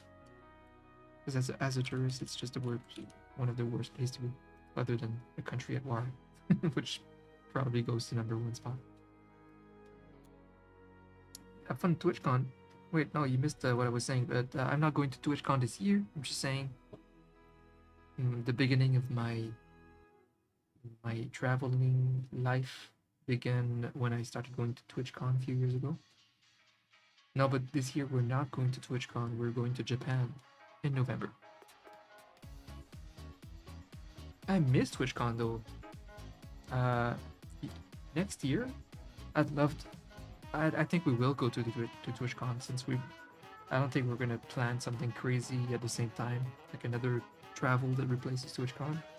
And Crystal is becoming this big ass streamer now. She's a big successful streamer and YouTuber. So, so she's getting all of these opportunities that might probably bring her to TwitchCon next year, and I'll be happy to go. It's a nice opportunity to hang out my old internet friends. Oh, I think we have half of the animation done. Woo! Of course, I can add shadows and stuff later. Choo! Let's work on that. Okay, what I could do.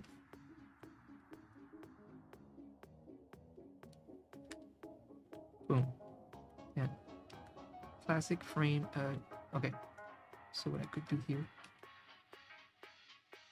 Choo! Choo! Maybe tilt it back a bit, just ahead. Oh, wait, what's going on? Okay. Like that. Boom. Boom. Oh, whoa, whoa, whoa, whoa, whoa. We need more frames.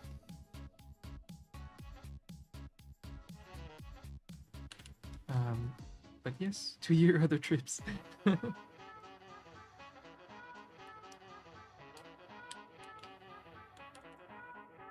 hope to hang out with you again sometime.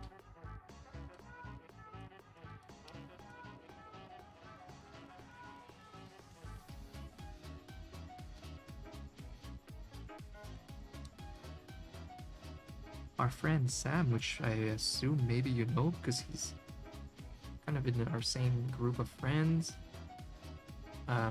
But then moved recently from Toronto back to Ottawa. Started dating with another of our friends in the same group. Anyway, but I don't know if you know him, but he did the thing where he went from Toronto to Ottawa. Wow. Oh. Oh no. Let's see what I did. Copy frames. Back.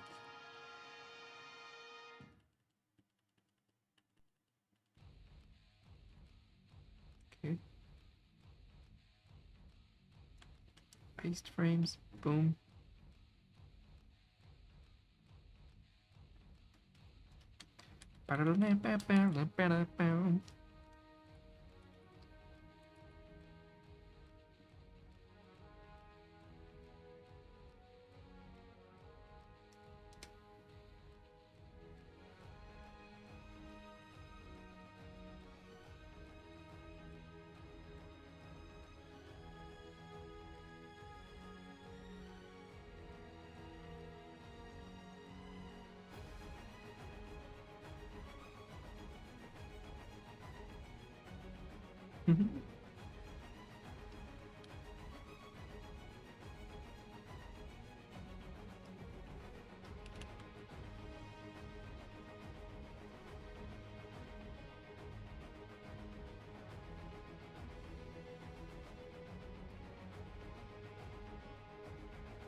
Okay.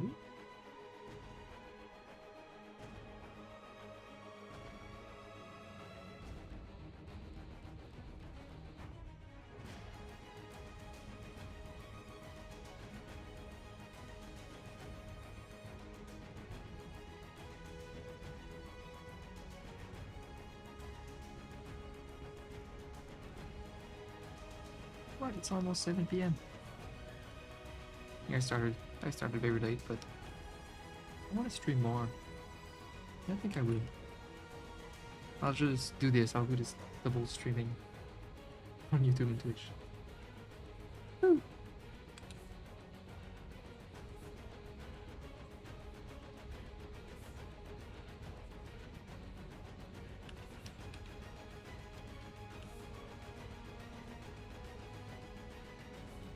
Oops, no.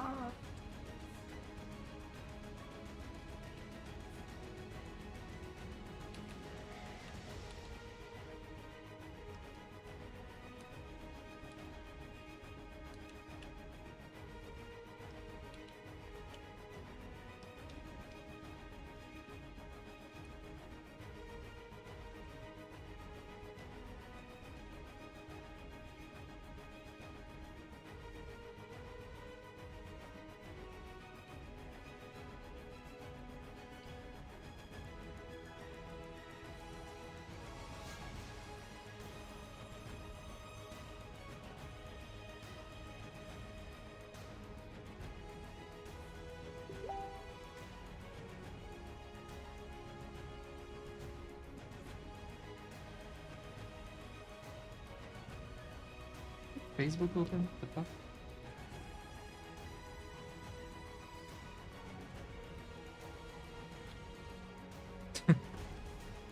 Right.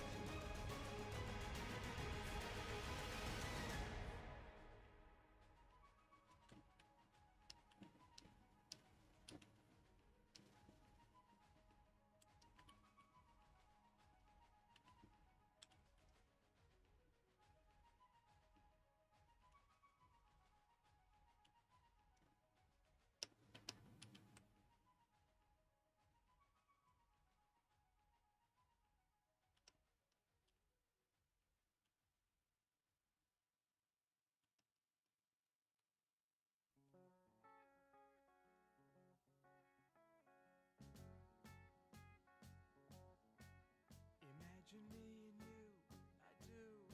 I think about you day and night. It's only right to think about the girl you love and hold her tight. So happy together. If I should call you up, invest a dime, and you say you belong to me, you lose my mind. Imagine how the world could be so very fine, so happy together.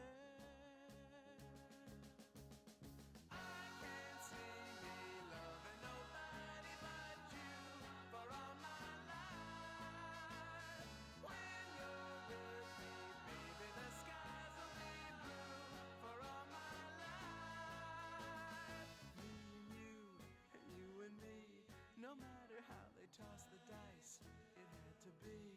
The only one for me is you, and you for me, so happy together. I can't see me loving nobody but you for all my life. When you're with me, baby, the skies will be blue for all my life. Me and you. You and me. No matter how they toss the dice, it had to be. The only one for me is you, and you for me, so happy together.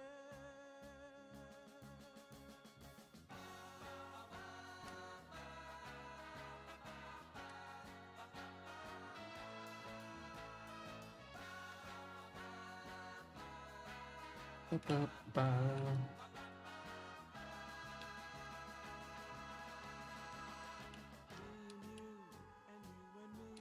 No matter how they toss the dice, it had to be.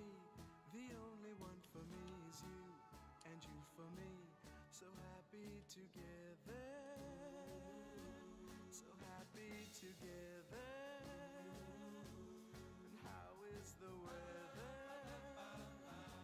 So happy together. We're happy together. So happy together.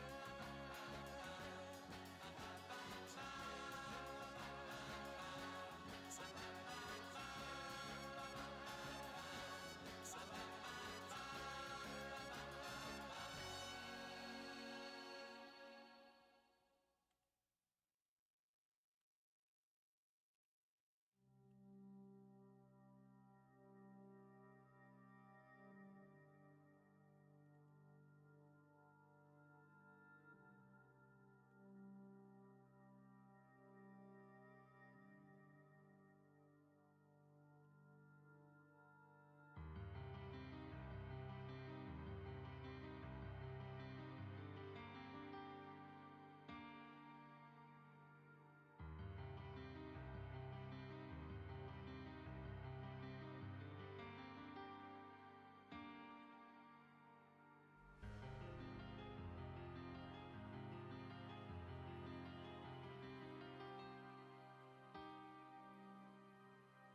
This animation is taking me a while. It's always longer when you do frame by frame, like an idiot. I'm gonna fix the mount later, maybe wider. And it's just gonna snooze and then snot. Although I might continue this tomorrow. Let's see.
Cute.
Hi, Mirai Yuri.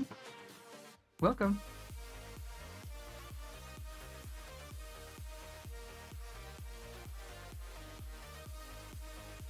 Still working on this little commission for one of my Twitch streamer clients.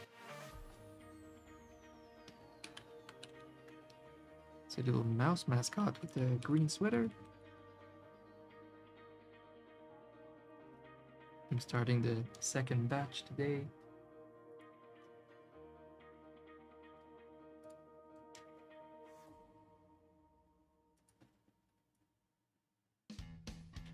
For whoever's wondering, here's the first batch of that little mouse mascot named Tiny.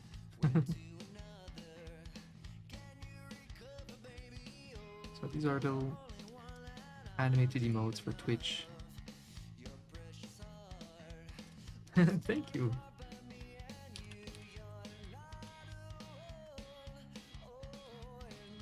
We're just slowly working on this commission while hanging out here.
Whoa, metal music.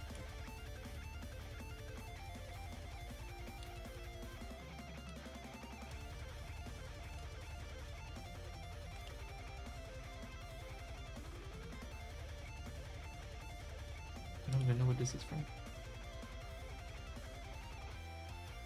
Unleash the Archers. Oh, okay.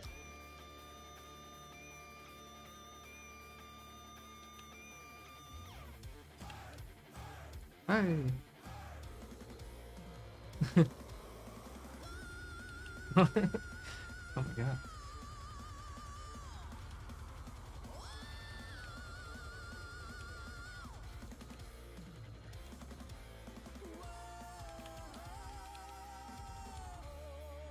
Hold on to this moment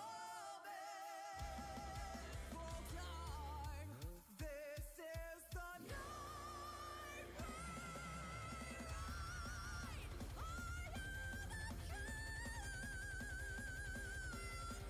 Too much? Just a little too much. Right.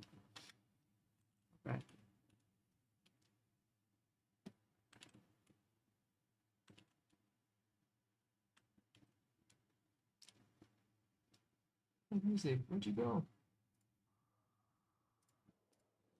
Okay.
King Smashington.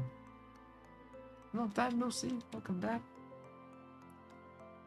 All the way from Twitch chat. I'm actually streaming on both platforms today, Smash.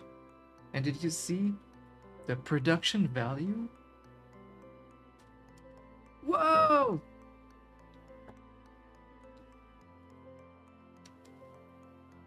Trash Panda. Trash Panda, welcome. I use Adobe Animate. That's the program. It's very good for 2D animation when you're an illustrator, when you can actually draw. Because you don't necessarily need to draw to animate in live 2D, you're just using assets.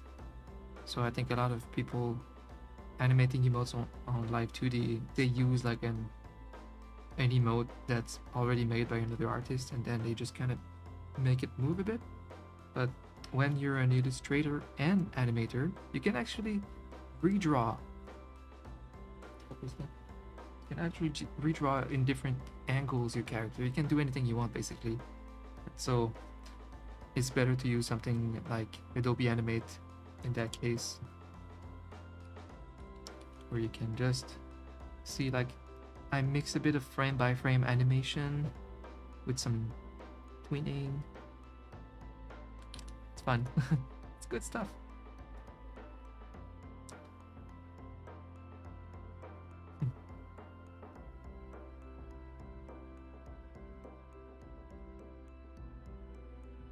You used After Effects before you used Photoshop to draw emotes.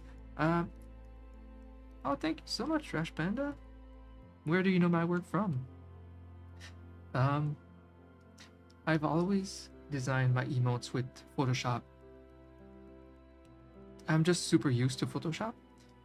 When I travel and I'm on my iPad, the Photoshop ad really sucks on iPad, so I use Clip Studio, which is very, very similar.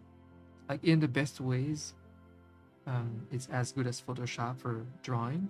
When it comes to exporting in emote size, Photoshop is still more powerful. So when I'm, long story short, but long story long, but when I'm traveling, I use Clip Studio to make my emotes, and then I kind of log on the laptop in Photoshop just to export them in better res, better quality.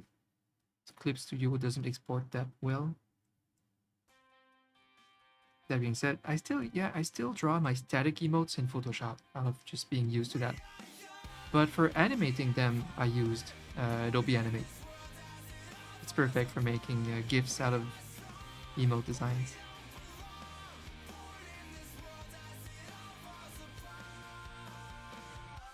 From emote tutorials on YouTube? Oh my gosh. I need to do that, more of that.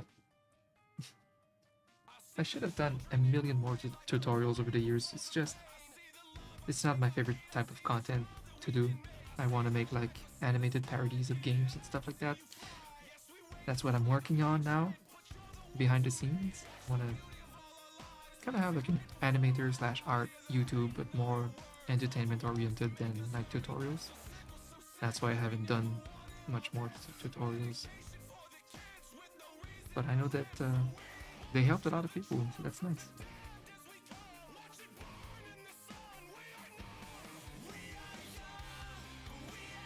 And he used the 44. Nice, I still do that. I still use the 448 because it's like a multiplicator of, 28, 56, and 112. Just seems to make sense. And it's a good size, a good base size. You don't want to do any lower than that for sure. Because then you're limited. Your art is too pixelated, and if your client wants this emote art on a T-shirt, well then you're screwed because you're already with some limited pixel art. So it's good to do at least minimum this.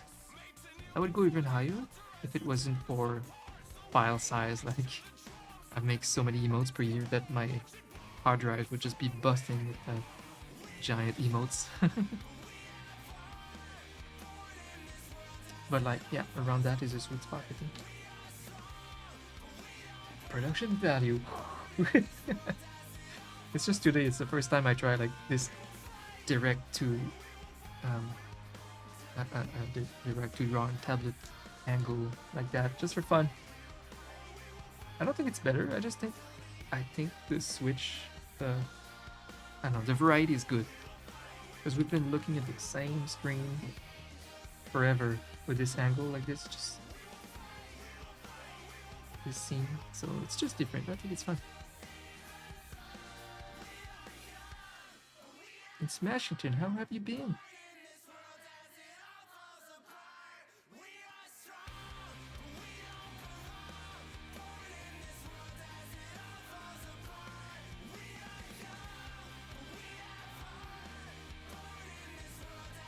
First time I ever see it. Yeah, an actual stream. I used to stream almost full time back in the days, but not so much for the past few years since Twitch kind of isn't that good to stream art. It just kind of becomes a waste of energy, but I miss it. I just end up missing streaming. I always used to stream my commissions like this and hanging out with my community and thinking of doing that again sometimes. Today I'm trying something different. I'm actually multi-streaming on my YouTube channel and here. It's pretty fun. And see, like already I met a lot more newer chatters on YouTube than Twitch. That's exactly what I try when I'm trying this. Like I don't need a lot of chatters to have fun. I just need one plus. And so there seems to be already more natural organic traffic from YouTube than Twitch. Like Twitch is just dead for artists, sadly. Because it's very saturated. Twitch is super saturated. Everybody streams. But also, I guess it's kind of hard to browse and reach art content. It doesn't come up organically. You have to like search for it. But on YouTube, it's just live streams are right next to their recommended streams, recommended content, which is way better. There's billions of people on YouTube, so discoverability is way better. And I'm like, again, I'm not doing that to like grow a stream on YouTube by any means. It's literally just to make it more fun for me. Like if I have two new chatters per streams on from YouTube, I'm like, that's a big win for me. All I want to do is hang out while I do my work. Hang out with cool people. Super busy. You've been super busy. Oh, that's good. I hope in a good way. Smashing thing. Yeah, see the chat that's on stream right now? With this overlay, it would be perfect if I can combine the YouTube and Twitch chat. There exists a way, but I hope it's gonna work with like my widget that makes it like cartoony and fun. We will find a way. I only stream when I'm high. Just kidding. I don't know. That's what it sounded like.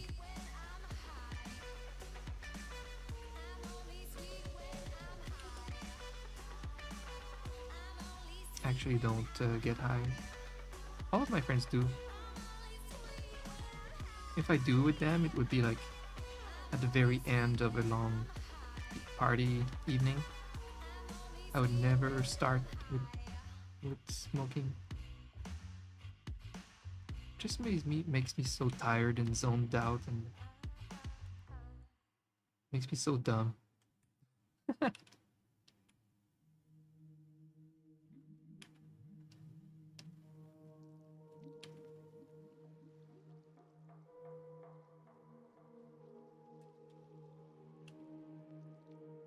Alright. So our character today is sneezing. Just charging up a sneeze. Sneezing out. Probably would make it a bit more exaggerated later on. I'm just working the bass here. Woo! And after sneezing, then he's gonna be snotty. If I want to put some extra work, he should inhale the snot, and then the animation loops back. I'm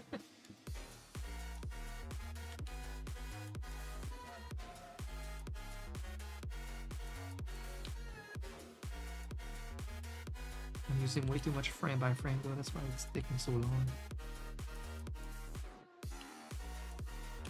Frame by frame animating, it's nice, but ooh, I'm consuming.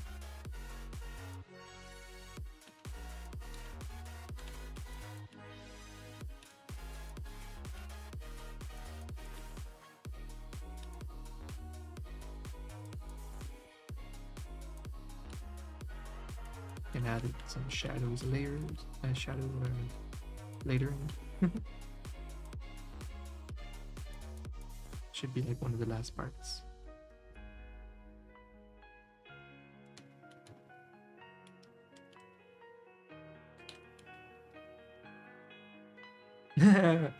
Yes, I missed that comment, Smashington. Especially when animating, it's very proper. Good. You know what? I actually could have used a little more tweening, and you're so right for that. This animation lacks tweening. Oh, I was gonna have a last coffee, but it's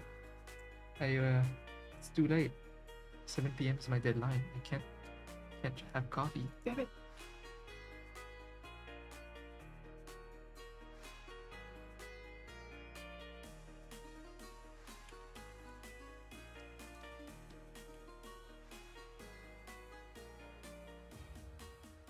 I really enjoyed my stream today so far.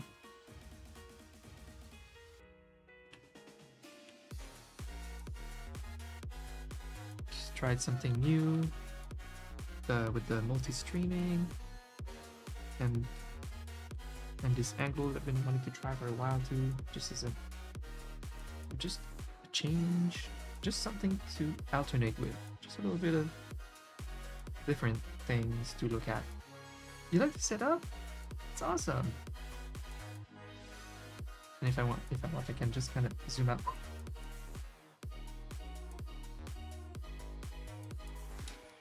Isn't it cool? That's making good use of my fancy camera. There. Very nice. It's funny, earlier it overheated and on the stream it said like, oh, overheating. Doesn't do that normally.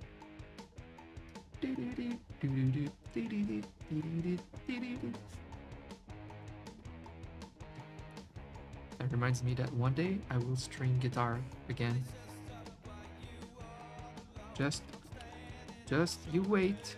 Just you wait for my animations to come out on YouTube, so that we grow on YouTube, so that we can have community again when streaming, so that we can just do stupid things like game streaming again, and playing Rocksmith, which is kind of a Guitar Hero, but with you use your own real guitar. It's so well made. It's so crazy. I tried it once on stream. It was just before the ad apocalypse that really scared us off with the. No. The ad apocalypse is a different thing. That's a YouTube thing. It's the DMCA apocalypse. Anyway, it's a long story, but suddenly we're all vulnerable to like getting DMCA by companies if we stream live copyrighted music.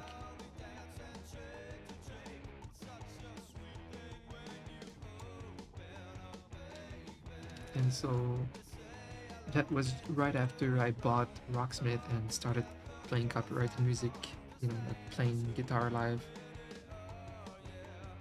And then I got scared and stopped doing that. But that was one of my favorite streams of all time, just plugging my guitar and learning a song, just like learning a Guitar Hero song live but with my guitar. And you're playing the song for real. So it's a game for musicians.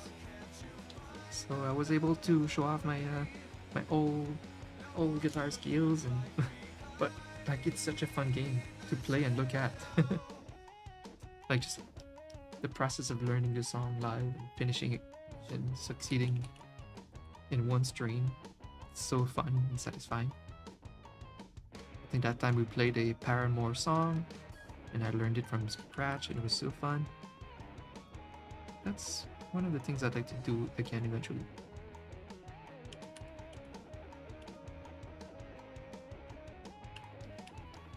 That and streaming more like retro games like I used to do.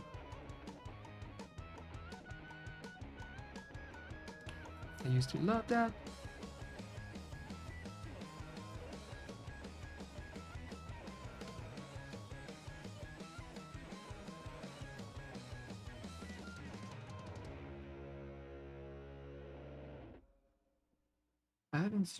I haven't seen the paper towel or other regular chatter here in a while. I think he's been busy just like you.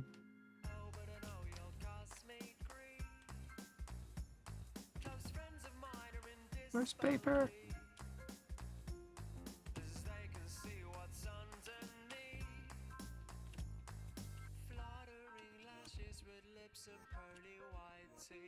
I don't show it, but I quiver whenever you come near, and I cannot decipher between the thrill and the fear. I wanna stop it, but like it too much to let it stop here. It's wrong, but I want it tonight. It was not my own volition, but I fell in deep by running the distance I've been advised to keep. I trot to the wolf as a doubting sheep. It's wrong. Definitely needed more tweening. I'm not even kidding. Made my life so much harder.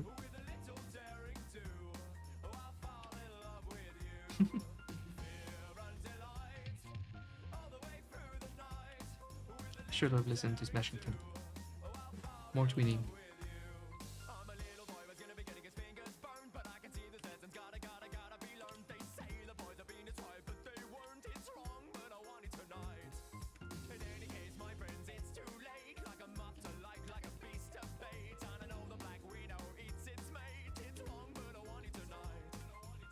I'll polish this whole thing later off stream.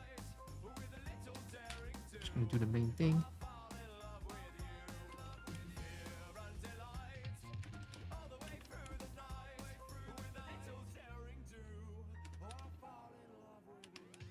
I'm an innocent being seduced by your charms. I'm a young boy tickled to death in your arms. Your kisses taste like bitter almonds. It's wrong, but I want you tonight.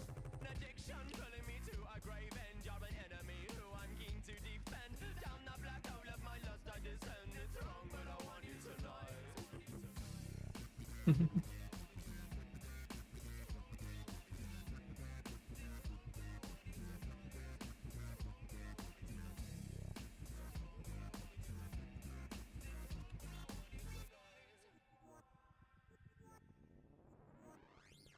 Fear and delight.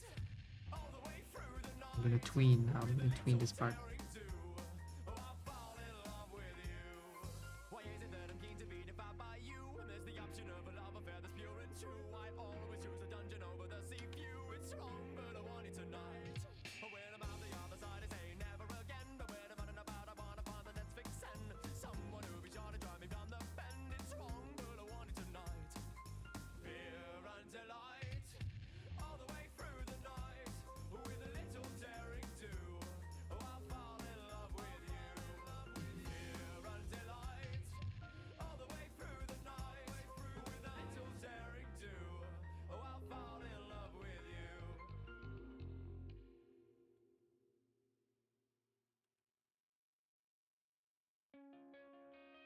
Congratulations! You've received 100 messages today with Restream chat. Well, thank you, Restream.io. It was only a kiss.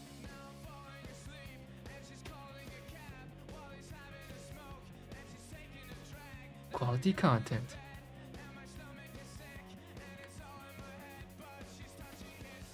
Oh, you know what's cool too? I'm gonna have a tab now because of this on my main YouTube channel that says live stream, and they're just gonna be logged there from here on.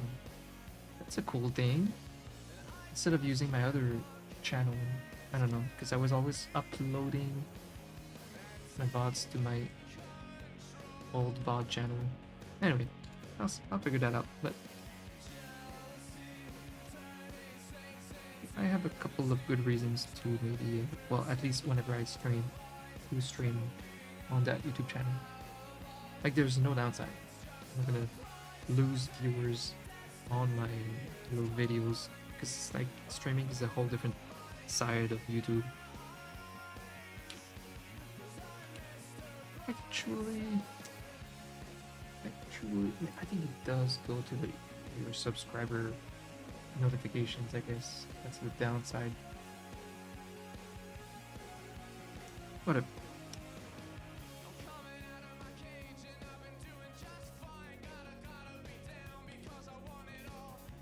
It will be an upside one day when I will want my subscribers to watch these streams. That's some nice twinning. Oh, thank you so much.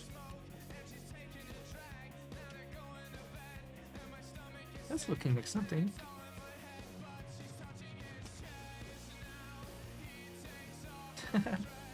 Might work on that expression there, but it's good. It's good. So let's see. Boom. Boom. Let's see. What do we do? What do we do next? We would like to retract into a normal position.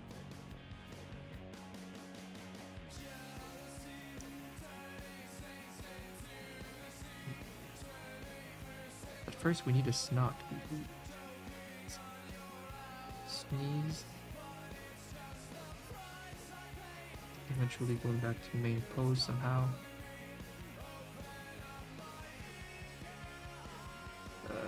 Yeah, snot mode. Let's see.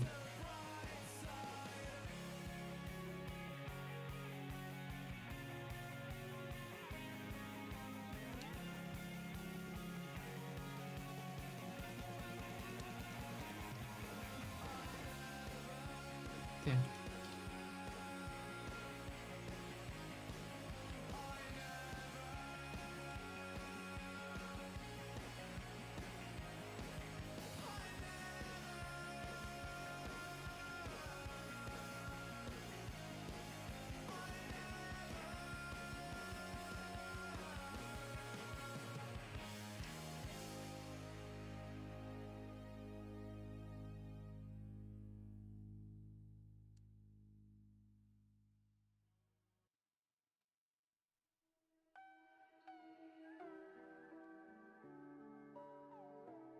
reverse frames. Boom.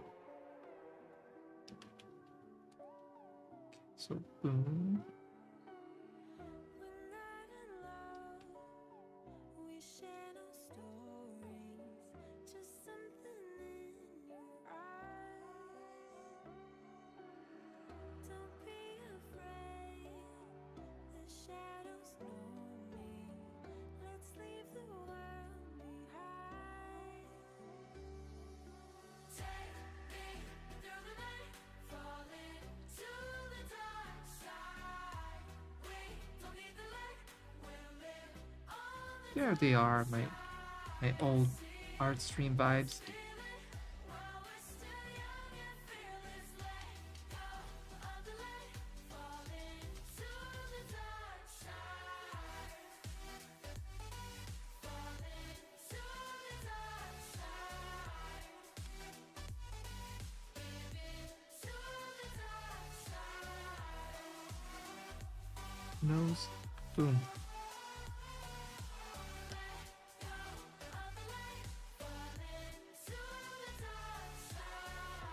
Beneath the sky, as black as diamonds, we're running out of time. Don't wait for truth The vibes. to come and blind us. Let's just believe your lies. Believe it, I see it. I know that you can feel it. No secrets worth keeping. Still for me like I'm dreaming. Take me through the night, fall into the dark side. We don't need the light, we'll live on the dark side. I see it, let's feel it while we're still young and fearless. Let go of the light, fall into the dark side. Fall into the dark side. Give into the dark side. Let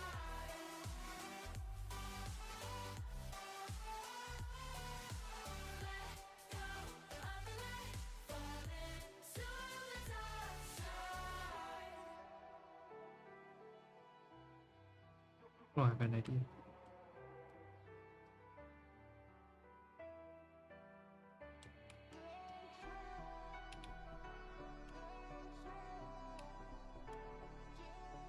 Just like I described earlier, you could sniffle it back in so that the emote loops perfectly.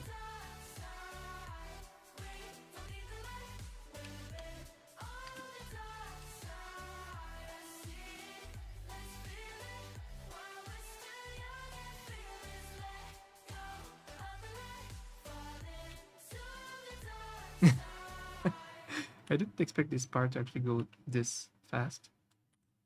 Like, I feel like it's already good to go. Let's see, it should go out fast and big, I think.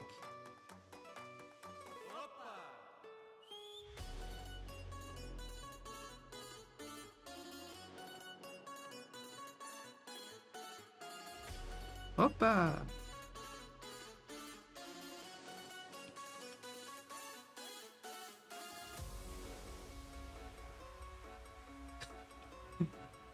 Yes.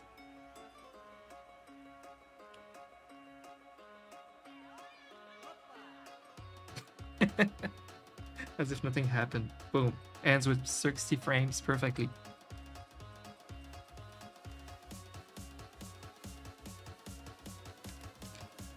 So the only thing is I think the timing should be like boom, like a little earlier.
like like a booger loop, but no. Well, man, like, you know, sort of.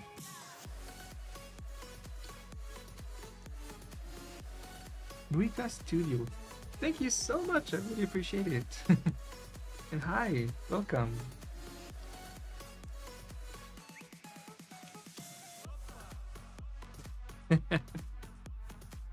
So stupid.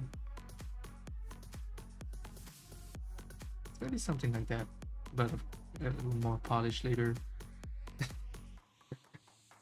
Oh my god.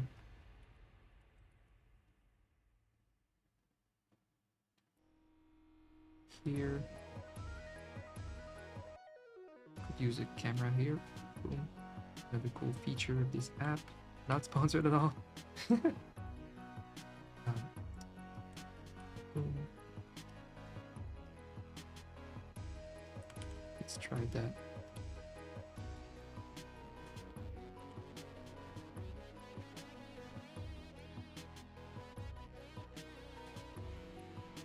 Good.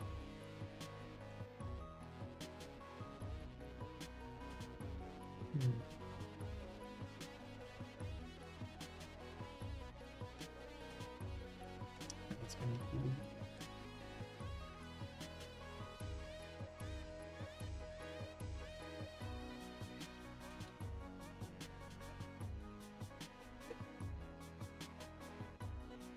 Oh, I'm glad you think it's me. I've been animating a lot this year. I've been making Twitch emotes for my clients for since like the oldest times of emote making on on YouTube, on Twitch. I mean, been doing this for a very long time, but finally Twitch added the animated emotes. We've been waiting like forever for that, and it's cool because just before they announced it, I was already practicing animation a lot because I was starting to kind of have the ambition to like making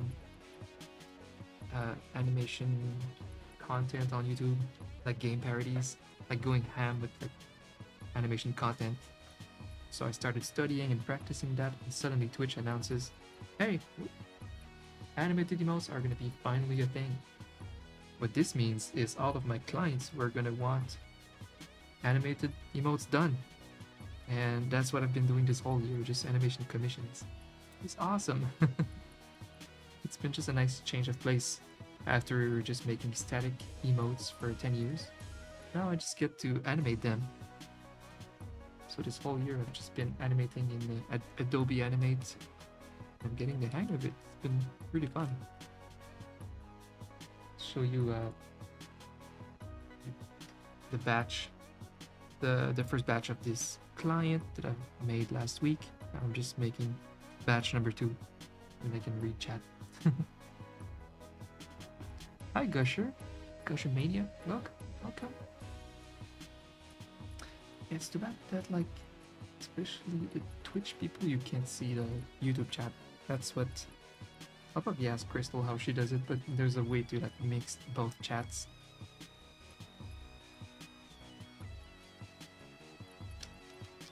What am I? Oops. Oh yeah, I make comics too. Little like comic strips. Where's my other batch of emotes? Yeah, some other little animated and static emotes I've made for, well, my girlfriend. She's a streamer, much bigger streamer than I am. So I made, of course, her brand since that's kind of what I'm good at. Oh, speaking of which, oh my gosh, Smashington, good thing that you're here, and thank you so much, Nuka. I appreciate that. Since Crystal is a big deal now, she's a big YouTuber and streamer now. Well, she get a lot of brand deals, and one of them was Makeshift recently. They made a campaign to see if her viewers would buy a little plush of her mascot Ambi the Axolotl. And so she was able to pre-sell enough for them to make a big campaign of making the plush thing, and then we're gonna sell it to her fans by the thousands. So we've been working with their team, like I've been working with their team to get the plush, the mascot right. Since I made the mascot, basically, I was able to tell them like, no, you should do this and that. I want this expression to be more like this and the colors like that. And they made us a really nice prototype. And let me go production value. Yeah. Look at it. It's Ambi. Ambi is a thing. It's 3D. So very soon on Crystal's stream, you can buy Ambi. This is the first one. I'm the first human being to hold an Ambi plush. But yeah, I love that they're very faithful to my design. You can see like the light is a little strong, but production value, I can turn off the light like this, boom. It goes from skin color, which is pink, to purple, to blue at the end. Same thing with the tail. So the tendrils and the tails have this theme. This is really nice, look at the tail. With the little fingers, oh my god. And I give them props for like proportion. The mouth, I can tell like they are actually pretty good designers that made the plushie, because so many other brands could have messed up some proportions. You have to be an artist to understand the proportion of this face, really. The way the mouth is high enough, it's almost between the eyes. It was part of the design of this plush, like it's derpy and cheeky. It's so cute. That's right, it's perfect. I was wondering if I wanted the eyes a little bigger, but right now its proportions are nice. Like, so I don't think we should change anything. What do you think? It gets the vibe of the character for sure. I'm looking at the emotes next to it, and I'm like,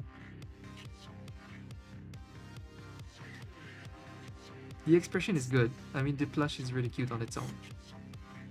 Can the eyes be bigger? They can, but mostly if he's like surprised or ecstatic. Now it's just kind of very neutral, almost blank. So I think the eyes are a good size right now. I think it's perfect. Very nice. Oh, your design is adorable. That's awesome. I'm so happy I streamed on YouTube today, by the way. Because Twitch, oh my god. Twitch is such a way these days that you just can't meet new people, new chatters in the art category. And so I've been missing just chatting with people while I stream, while I do my work like this, like I used to so much. And so I wanted to try today multi-streaming on Twitch and YouTube for fun.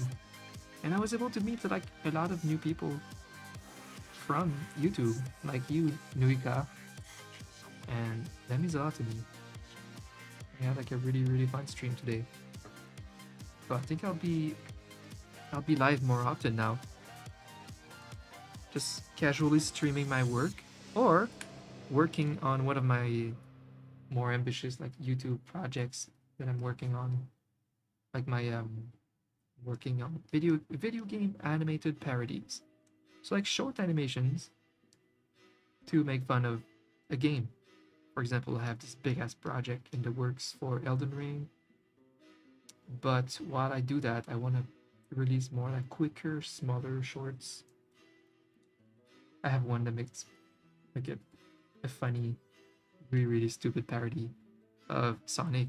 And I have another one that's called Luigi's Party. And well, I won't spoil it. It's gonna be good. Well, that being said, I will spoil it if I stream it. If I stream the progress of the animating. I don't know if it's gonna be like super boring to. I mean, I think it will be. But for me, it's gonna be less boring than working on this on my own. So anyway, like with how much fun I've had streaming some art today, I'm thinking, you know what? Next time I work on my any animations anyway, I could stream it and hang out with you guys. Like old times. Alright, let's see this again. Oh my god. This is stupid animation. In a good way, of course.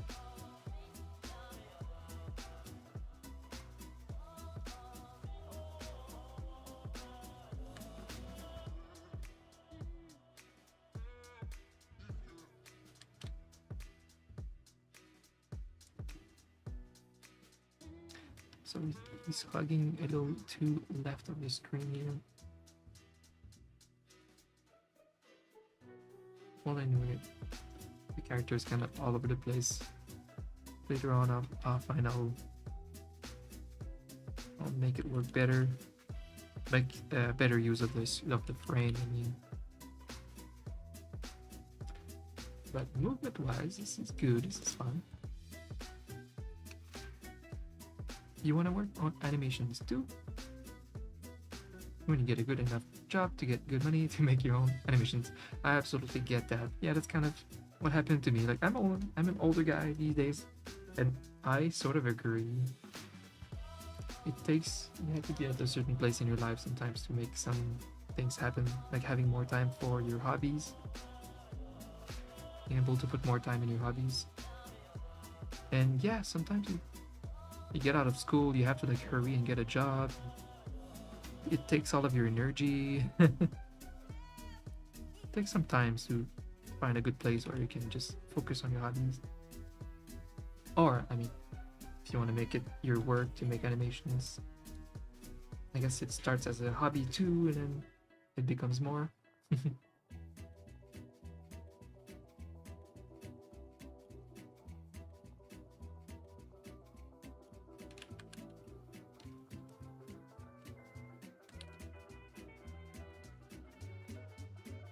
But I appreciate the kind words, Nuika.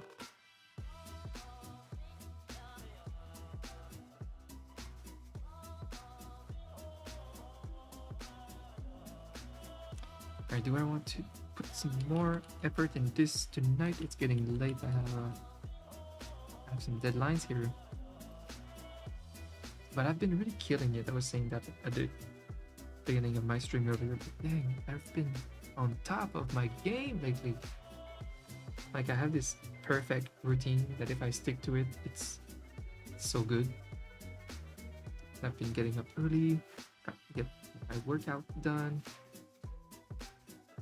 focusing on like weight loss, focusing on learning Japanese, and I do it in the most efficient way possible. Like during my workouts, for example, doing some treadmill at home, I can do my Japanese studies. So I'm spending at least an hour a day studying Japanese and working out. I don't know, I'm just kicking ass. I'm pretty proud of myself lately. The only thing that I want more is my passion projects, like my YouTube animation, to get done faster. That's the hard part. Because I do need to make money first, so I need to make these commissions. And with my extra time, I work on my YouTube stuff. So I need to get better at like clearing these commissions faster just so I have more time to make my other content happen, my other like passion stuff.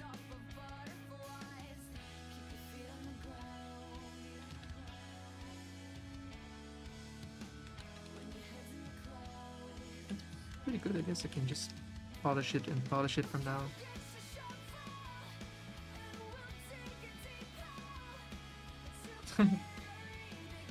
It's pretty it's pretty funny though.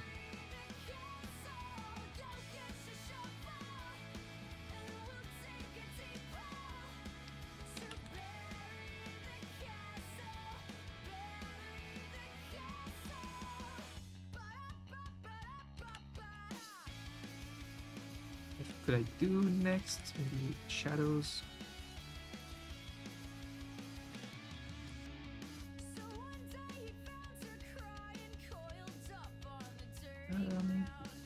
Paint selection.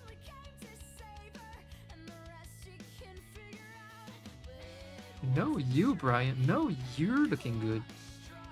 And thank you very much.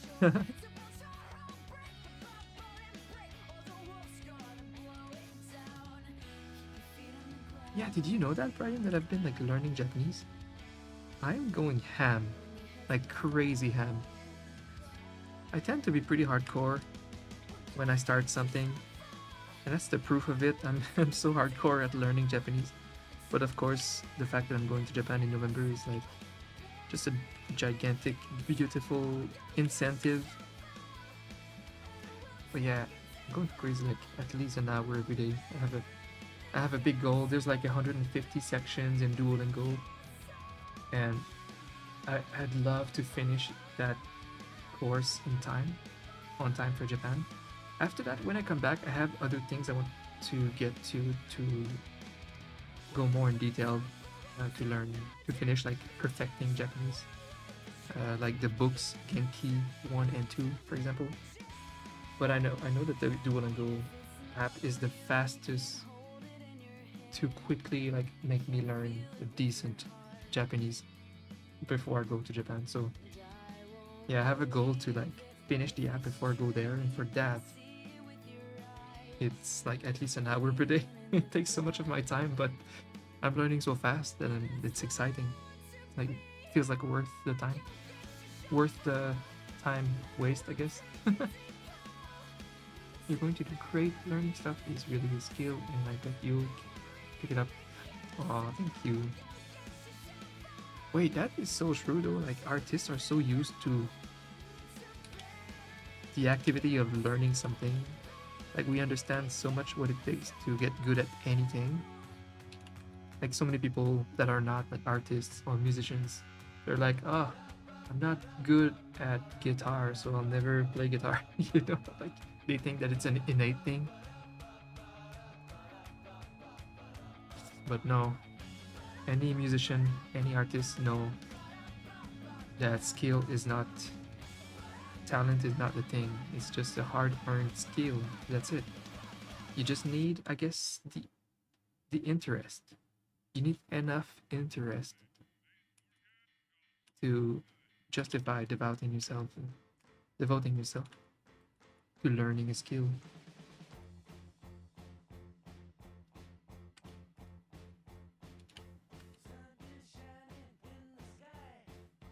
Yeah, we have to.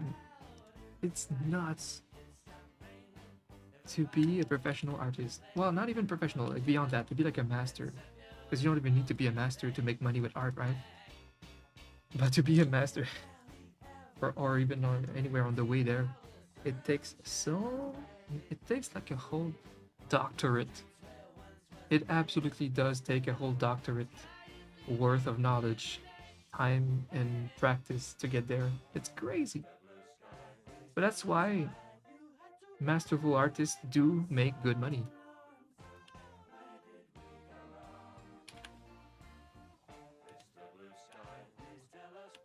Or can. Like, there's another side to it. You need to be decently good at business too, to kind of sell your art. But yeah, it takes a whole doctorate worth of knowledge. It's crazy.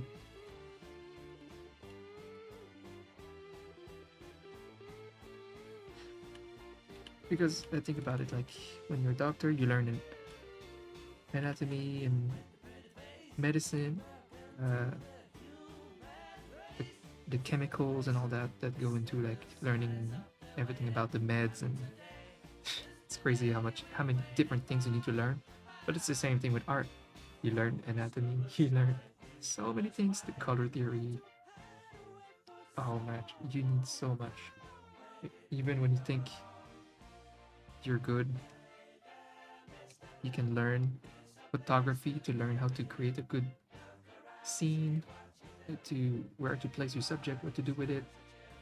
You can learn animating to get skills for making your characters more exaggerated. Like animators often laugh at illustrators because some of our artwork is so stale and boring. Like your character will just look serious and stupid, but just nicely detailed. But animators always exaggerate expressions, which I guess I do as an emote artist. But I see some good art recently where the illustrations have a very exaggerated facial expressions, and it stands out so much. It's like mixing animation and illustration in a really fun way.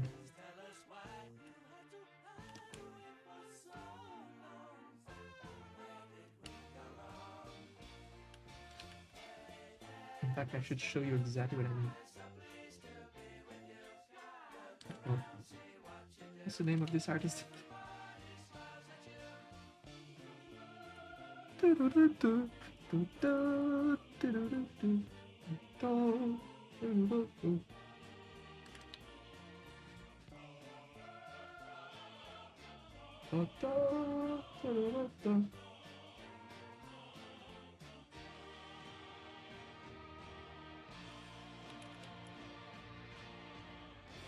Nice, I got it. I found him. There's a lot of slightly lewd stuff, so I won't. I won't show it. But like, first example, look at this. Like it's. See, the character is not still doing nothing and looking good. No, the character is is in the middle of an animated expression, and that's the frame. Boom. I love this. This is a big inspiration for me. Look at that. I'll show you so much more of this artist. They nail this concept. Look at that. And people love it. This thing has 160,000 likes. I mean, obviously this artist is extremely advanced, because this is not popping off for no reason. This doesn't look good for no reason. There's like a mastery of colors in there, of the warm color palette, and this guy's a master. But it's also a good inspiration to show you that having exaggerated, like almost animated expressions in your illustrations is really cool. It looks like a frame taken from a very detailed anime. Exactly, there's a lot involved that makes it really good, very good quality. A lot of mastery, like this guy is really good. Let me scroll through.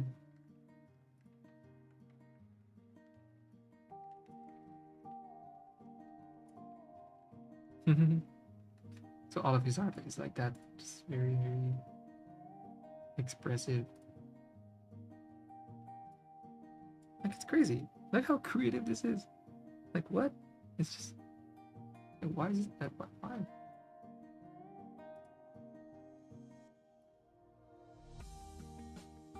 Okay, there's another example that's not even the best.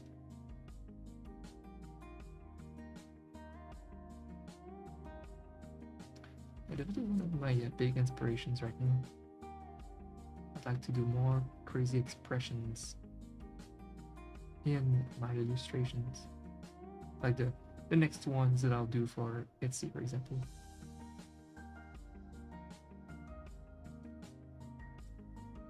I don't have my favorites to show you, but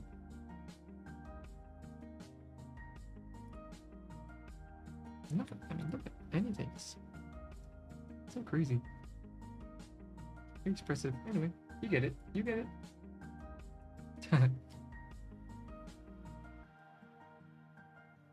Yeah, of course. Yeah, and it's nice to. It takes for me. It takes years to like find what art styles do I like enough to make my own, to get solid inspiration from. Because of course, as an artist, you like so much, so many different art styles. It's so hard to choose what will be my own. I have a style, obviously, for emotes and animated emotes, and I'm happy with that. But for other things like my animated game parodies on YouTube, or for my future, I don't know, webtoon series, or if I do some horror, like it's crazy. I have so many interests, and they could all be with different art styles. So it's like my exploration, finding my own art styles that I'm gonna just stick to is very complex. Very complex. But after years, it will just come to me and I'll start sticking to one art style and just perfecting it, making it my own. Especially in webtoons, I think. Like if I ever finally have like settle down and make long form content, it's gonna take form.